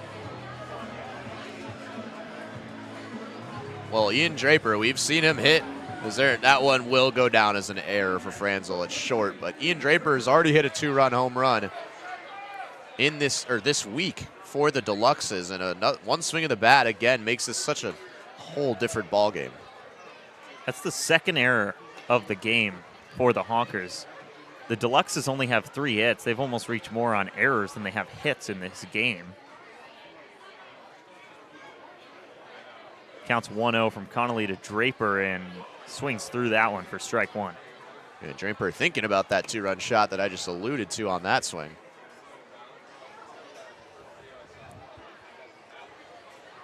One swing can cut the Honkers lead in half, and once again put some thoughts into everyone's minds here at the Friar that the Deluxes can come back in this game. It's almost felt out of reach down the stretch until that 7th inning, I think. Runners on 3rd and 2nd. One base hit could have made it a 2-run game, and Monlow wasn't able to deliver, but the Deluxes, with some traffic here in the 8th, Alex Hamada over on first after reaching on an error by Franzel. Counts 1-2 to Draper. Draper 0 for 3 on the day. Grounded into a double play in the 3rd. It's outside for ball 2. This is a big one for Ian Draper right now. He started so hot as a member of the Sticks team, has struggled to find the bat in his last game or two, and this one would really not only give him momentum, but the team momentum to try to come back in this one. 2-2, Draper lifted into left towards the pole. Miwa at the wall. It's gone! Second homer of the summer for Ian Draper. Deluxes starting to pull back into this game at 6-4.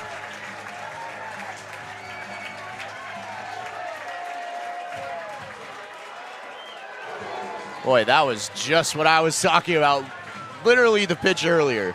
Draper finds an off speed. This one was hit pretty high into the air. You could actually see Connolly kind of curse at himself that he let that one hang over the middle, but Draper is such a talented guy. Again, the former Husky, now going to the University of Portland, and what a midseason addition that was for the Sticks. And again, one swing, the crowd's now into it. Just 2 more runs to make up now for the Deluxes, who look like they were dead in the water in the middle of this game. A palpable buzz here on Dick's Drive-In Night at the Friar, which we really haven't felt since the 2nd inning when Brain Bartholomew crossed home plate on a base hit from Will Cooley. He's not even in this game anymore. Counts 1-1 to Riley Sonoy. He gets on base, which it looks like he will. That's into left center and gets down in front of Miwa for a single. A welcome sight for Riley Sonoy. And now Peyton Barsotti represents the tying run in this game. That's such a huge swing for Riley Sonoy, too, who has really struggled to find his way since that groin injury. He was hitting so well up to that point. We've seen him frustrated at the dish the last couple of days. After he struck out a couple times yesterday, it just looked like he couldn't find his way back, and that's just a great piece of hitting. A line drive the opposite way on a pitch outside in the zone, and Peyton Barsotti has gone yard 3 times this summer, and he's the tying run right now. Boy, the tides have turned pretty quickly here in the 8th inning. Coming into this inning, the DubSea Deluxes only had 3 hits on the entire game. It was Will Cooley all the way back in the 2nd, drove in a run with a base hit, and then Beckett Turnbow went yard to dead center to make it 6-2, and then a base hit from Rylan Gullard, who's on deck. Now Peyton Barsotti will come up. Reached on a walk last time up. 0 for 2 on the day. Honkers coach making a scene. I got to say, this team's getting on my nerves. There is something to playing loose, and they are playing loose near the bottom of the PIL standings. And it's paid off for them here at the Friar. They got a win last time they were here, and they're in the lead right now. They are, and again, we've seen him a couple of times take out his phone and start filming at bats. They have played loose, but now Evan Hellner is going to come in for Peyton Barsotti. So the Deluxe is playing to the right on left matchup with Evan Hellner coming up. First pitch to Hellner was in there for a strike. He's hitting .324 on the year. Countless singles through the infield for Hellner this summer. He's driven in 14 runs. Does have a homer this summer. And that is shot in right field for another base hit for Evan Hellner. Station to station. Sonoy will stick around at second. The tying run is on first for DubSea. And the go-ahead run is at the plate with Rylan Gullard. And we mentioned his last at-bat. He's also blasted 3 home runs this season. So 1 swing, and this is now a lead for the Deluxes. And no guy you'd rather have up at the dish in this situation than Rylan Gullard. Lynn's showing a sign. Hellner did get picked off against this Honkers team on first base earlier this year, but with the righty Connolly. It'd be surprising if he's picked off. Gullard, a base hit through the left side of the infield. Station to station once again. Sonoy stays at third. Bases loaded, 1 down. Tying run in scoring position for the Deluxes. And Braden Bartholomew heading to the plate. Man, what a display of hitting. This is exactly what the Deluxes needed on the offensive side to finally get a spark. And Rylan Gullard, that's his 2nd line drive single of the day after Sonoy took it the opposite way for a line drive single. And Evan Hellner, the pitch before, takes it to right field for a line drive single. And now Braden Bartholomew, the team leader in home runs and RBIs, is at the plate. Bartholomew leads the team with 24 runs driven in. Corners in for the Honkers. First pitch up high from Connolly. It's interesting that Connolly's still in this game. He's given up 4 straight hits. And there is an arm getting ready for the Honkers over in the pen, but Connolly stays in. 1-0 on the way to Braden Bartholomew.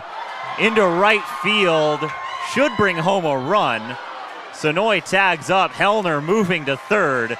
Deluxes only trail by 1. It's a sac fly from Braden Bartholomew. His 25th RBI of the season. And now Cade Galen comes up with a chance to tie this one.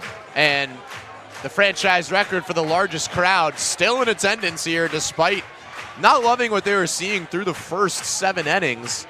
But quickly, 3 runs have come across. First it was Draper with the 2-run long shot to left field, and then now after 3 straight line drive base hits, Bartholomew does his job and plates another. And now another hot bat, and Cade Galen has an opportunity to tie things up. First pitch to Galen in there, strike 1. Tying run 90 feet away.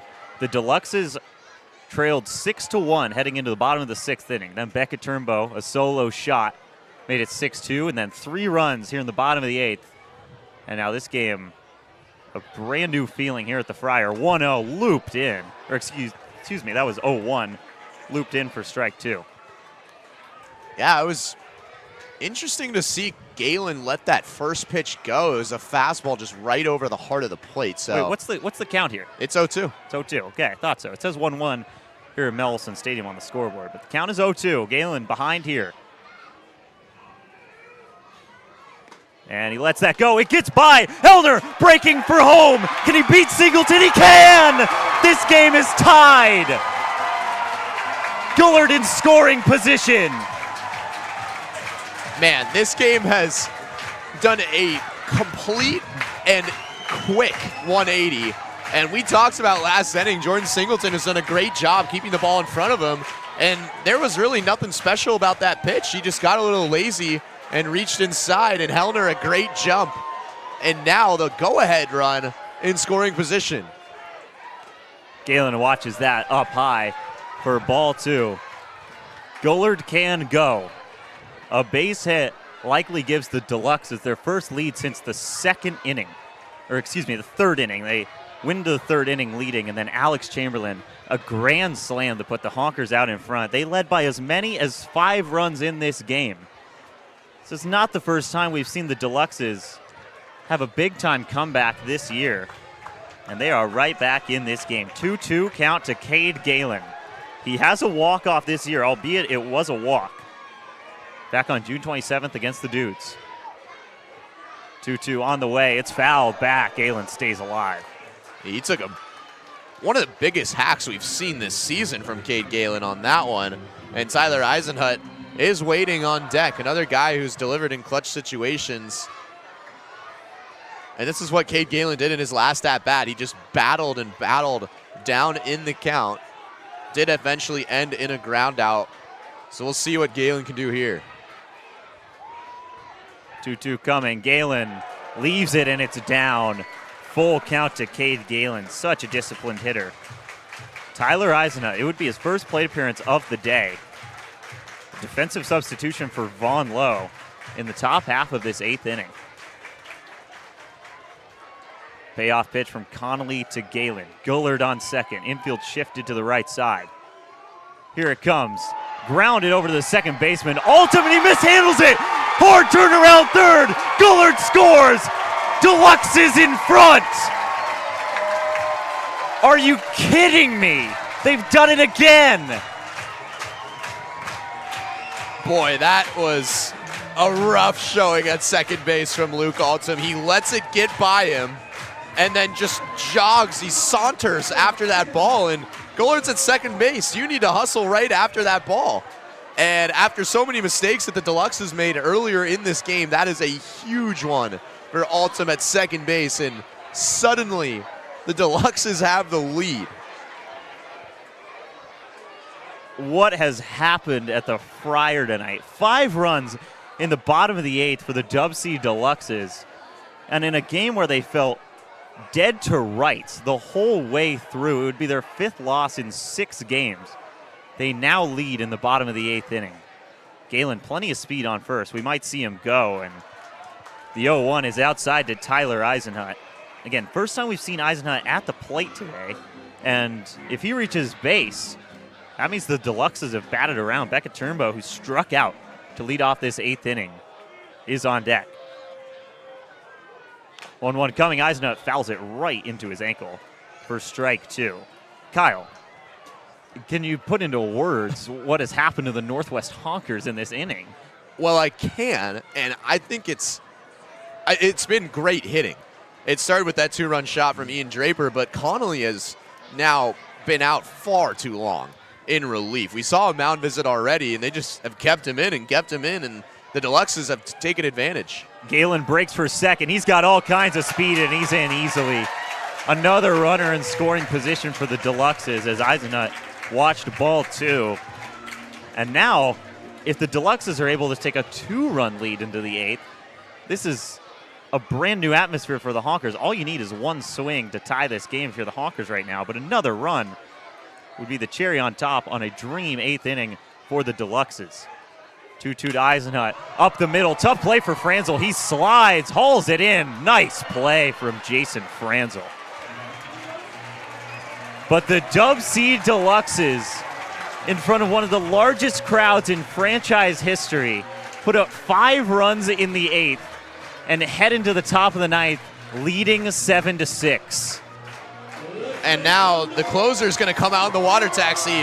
That is a sentence I didn't think I was going to say going into the bottom of the 8th. But 8th inning magic in this past week. Again, it was 4 runs, played it in the top of the 8th on Monday against the Merchants. They eventually did lose that game.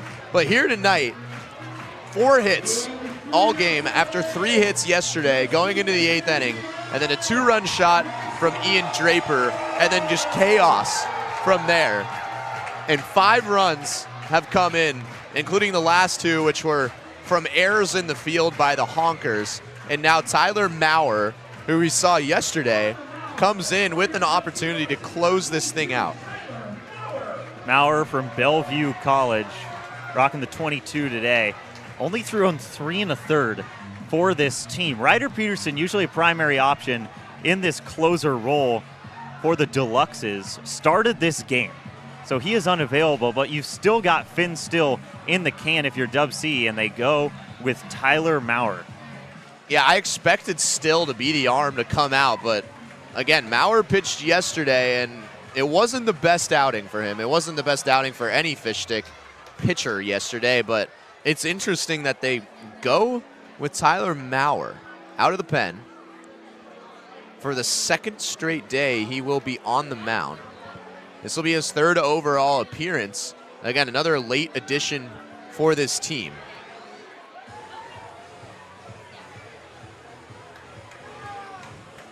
This is likely the best crowd we'll see all summer in the Friar, and after a sluggish first 7 innings of this game, a vast amount of people have stuck it out here at Mel Olson Stadium, and they've been treated to another incredible comeback from this Deluxes squad. 5 runs in the bottom of the 8th inning, and all of a sudden, the DubSea Deluxes have a 7-6 lead.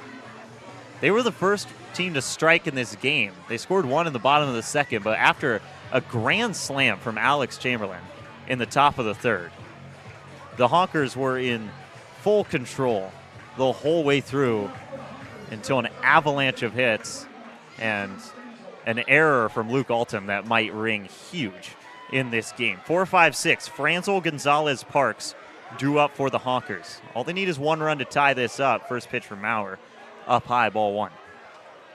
And I would fully expect if this starts to get away from Maurer a little bit, that Still is going to be up and running in the bullpen. But the coaching staff has trust in Maurer to get the job done here tonight.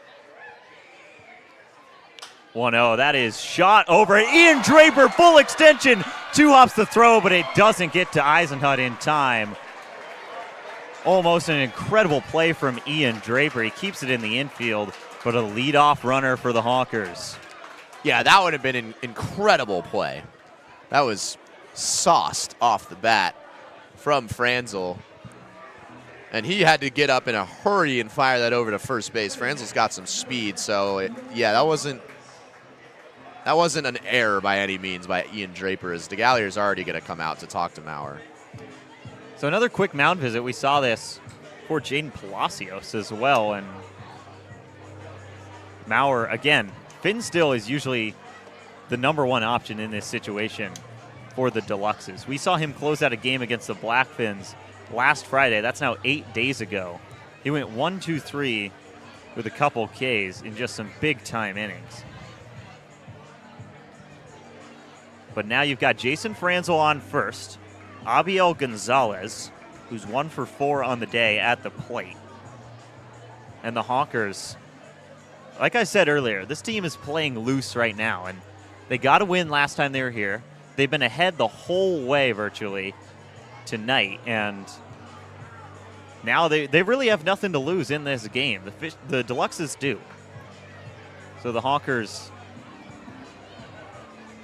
have been playing with a chip on their shoulder in this building last week, and this is a prove-it moment for them.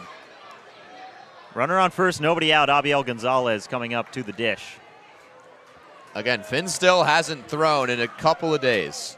Tyler Maurer just threw yesterday.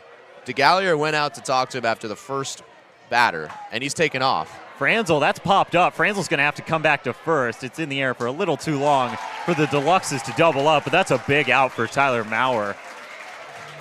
Hawks might have gone hit and run right there to try and advance Franzel and maybe get Gonzalez on base as the go-ahead run, but Franzel has to stay at first, 1 gone, and that'll be the day for Tyler Maurer. So they just go matchup-based to start this 9th inning. Maurer gets an out but puts a runner on. Maybe it makes you think that Maurer was warming up for the 9th, and the Deluxes were not prepared in any sense to have the lead in this 9th inning. So they got to get something out of Tyler Mauer's arm, and now here he comes. Finn Still coming into this game to close it out for the Deluxes. Yeah, I think you're actually exactly right. It was 6-2 going in to the bottom of the 8th inning. This game looked all but lost, and Still is such a great arm. Mauer, again, through yesterday. You don't usually see Fish Sticks pitch 2 days in a row. Oh, look at this. So Mauer's only faced 2 hitters. He's got to face 3, so he's going to have to come back out and face another hitter. Finn Still, I guess, just has to hang out in the dugout. What a weird situation that was. And Tyler Mauer, now he's got to reset mentally. He thought his day was done, but he's got another big hitter right here to face off with in Josh Parks. Parks 1 for 4 with an RBI single back in the 5th. And going back to your point, you are exactly right. I think they were going to throw out Mauer to save maybe Finn Still's arm for tomorrow's game against the Studs, because this was a team that was down 6-2 in the bottom of the 8th. And then suddenly the Deluxes make a roaring comeback in such little time. And so they sent out Mauer, who does have to go through 3 batters, and Finn Still's going to have to wait. First pitch misses in to Parks. This has got to be a tough mental reset for Tyler Mauer. All of a sudden, he's got 1 batter extended onto his day. Franzel, who can blaze around the bases at first base. 1-0 count, that is popped foul. Mauer is a huge guy. He stands at 6'7". Took down Eli Hurst for the title of tallest player on this Deluxes team this year. Hurst stood at 6'5". And Still had to head back to the bullpen to keep his arm warm. Well, that just got away from Mauer for ball 2. I think this might be the first time in Mel Olson Stadium history where a pitcher comes out on the water taxi twice. Yeah. 2-1 count. Mauer comes home to Parks. Fastball blown by for strike 2.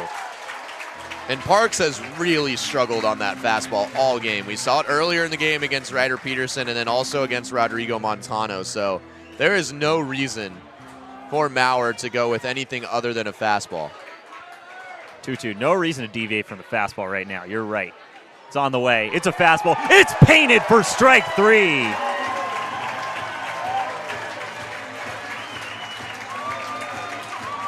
What a pitch to deliver right there from Tyler Mauer for the second out of the 9th.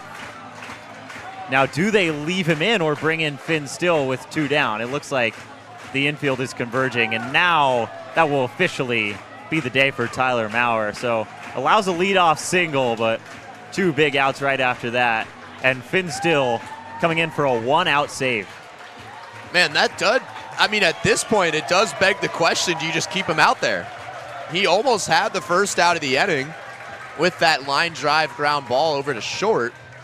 And then Finn Still, who was jogging on, then had to go back to the bullpen, so he had to do a mental reset as well. So so many moving parts in this decision, but DeGallier's going to go with Finn Still. And that, I mean, when in doubt, you might as well. Finn Still, he's thrown 15 2/3 innings and has just a 2.87 ERA this year. He's a big strikeout guy as well. He struck out 16 batters in those 15 2/3. So if it was a 7-6 lead going into the bottom of the 8th inning, Still would have been warming up to close it out. But instead, with the team trailing 6-2 in the bottom of the 8th and then suddenly making that furious comeback, they put out Tyler Mauer, who pitched yesterday, and saved Finn Still maybe for tomorrow's game, and then suddenly told Still to go up in the bullpen as the lead continued to dwindle. And now with the lead, they're going to finally get to Still. Only in the PIL, man. Only in the PIL. Finn Still decided against coming out in the water taxi again, which I think it would have been funny. But he comes out. He'll face Luke Altum. The Honkers were out of the 8th inning in a tie game before a ground ball off the bat of Cade Galen just trickled by Luke Altum over at second base and ended up scoring Rylan Gullard to give the Deluxes the lead. Now just 1 out and facing off against Altum. This is an elevated fastball for Finn Still. It touches the lower 90s. And this is just such a mental game now for Still. With just 1 out, he's had to go back into the bullpen. He didn't think that he would be coming out in today's game. Does that affect him mentally, and is he able to get this last out? Again, the game-tying run is at first. Tyler Eisenhut relays a message and Still is ready to go. Righty on righty with Luke Altum coming to the plate. Deluxes lead by 1. It's 7-6, 2 outs in the top of the 9th.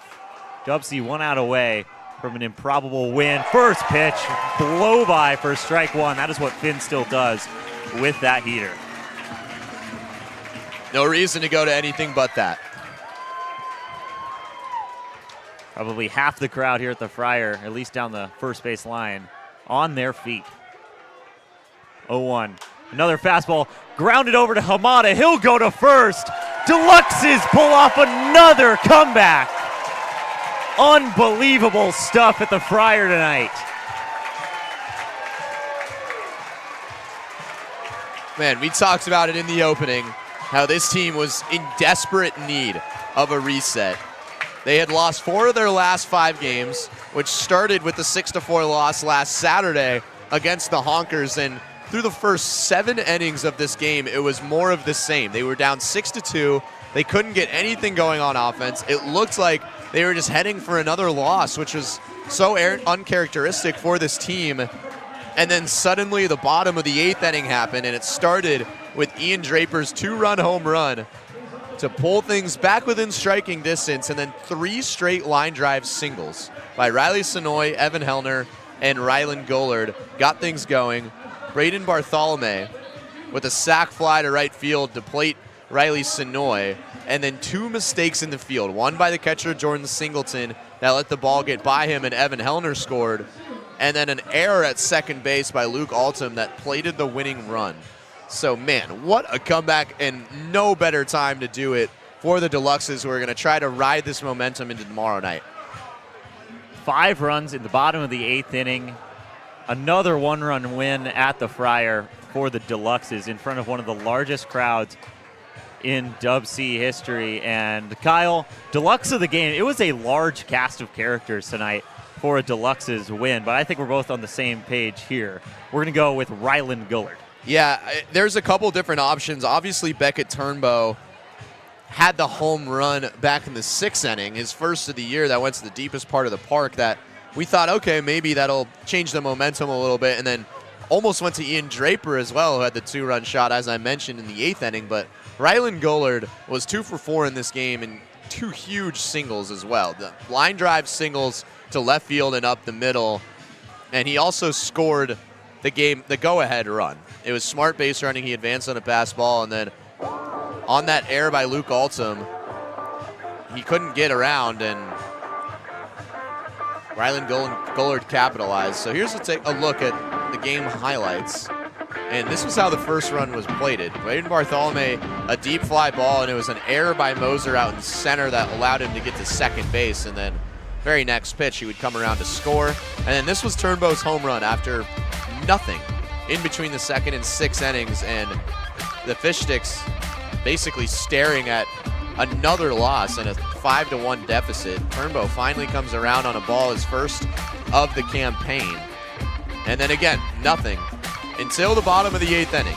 And with 1 runner aboard and Dylan Vele finally off the mound, Ian Draper blasts his 2nd home run this week, his 2nd 2-run shot of the week. And then it was 6-4, and we're thinking, okay, maybe the Deluxes can do this once again. And it felt impossible up to this point. And then after 3 straight line drive singles, Braden Bartholomew takes us out to right field, and suddenly it's a 6-5 ball game. Evan Hellner makes a huge move and tags up on that play, and it's so important because of this. Jordan Singleton has a pass ball. He just loses it on a pitch he should have caught. And then after tagging up, Hellner gets to home plate, and suddenly it's a tie game. And then this is the mistake by Altum. That would have not only ended the inning, but then he doesn't run past and run for the ball.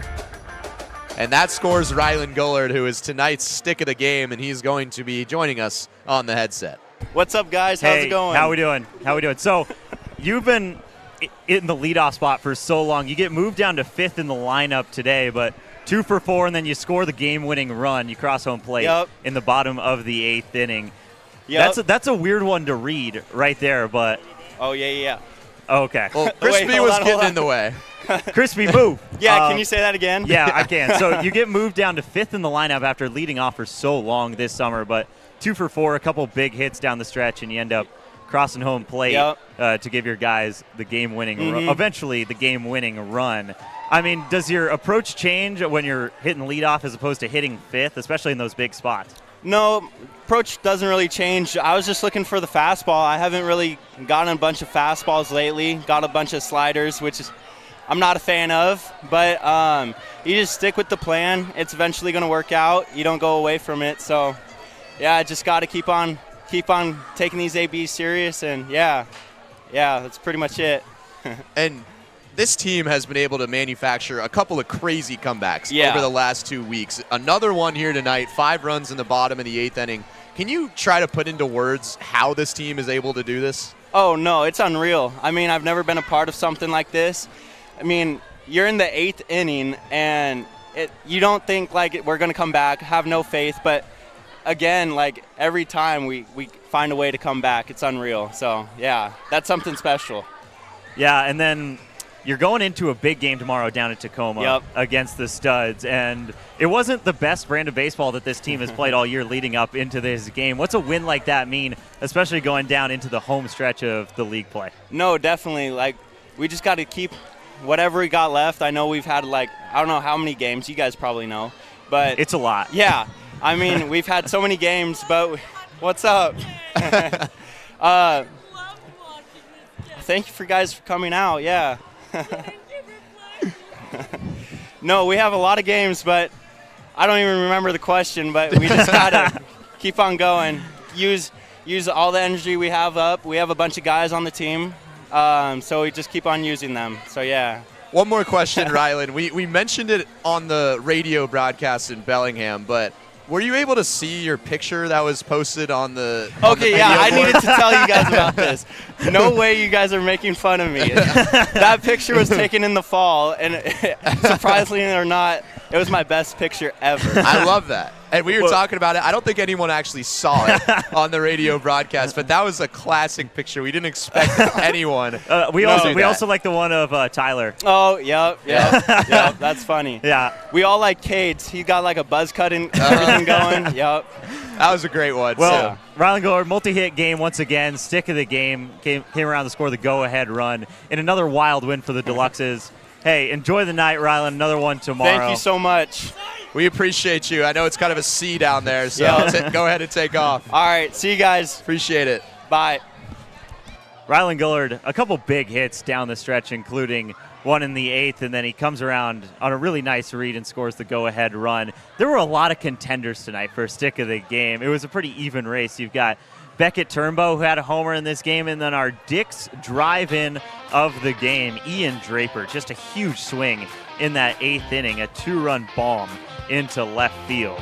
Yeah, Connolly came in to relieve Dylan Vele after 6 innings, and it felt like he actually had the Deluxes under control, and then this is what started all the momentum in the bottom of the 8th inning. It was a hanging curveball that both Connolly and Draper knew was out as soon as it was hit. It was high in the air, but more than enough distance, and that made it a 6-4 ball game, and then we know what happened from there. So Dick's drive-in of the game. On Dick's drive-in night, again, a huge crowd, and the kids continue to run the bases here, as they always do on Saturdays. Another improbable comeback pulled off by the DubSea Deluxes. 7-6, they take down the Northwest Honkers and steal a win here at the Friar. They win the season series 2-1 over the Honkers, and they're back in action tomorrow in Tacoma at UPS against the league-leading Seattle Studs. That is a big game on tap for this team. You can catch it right here on the Fish Sticks Network. We'll be on the radio, me and Kyle, making the trip down there, but just another crazy game at Mel Olson Stadium and in front of a packed house, a great atmosphere all night, and on Dick's drive-in night, The Deluxes drive in just enough to pull this off. 5 runs in the 8th, and they win this one 7-6 over the Northwest Honkers. For Connor Ryan, our director, and everyone in our press box that makes this broadcast so smooth, and Kyle Sweeney to my right, I'm Angus Strangmo. Have a good night, everyone. 7-6, Deluxes win.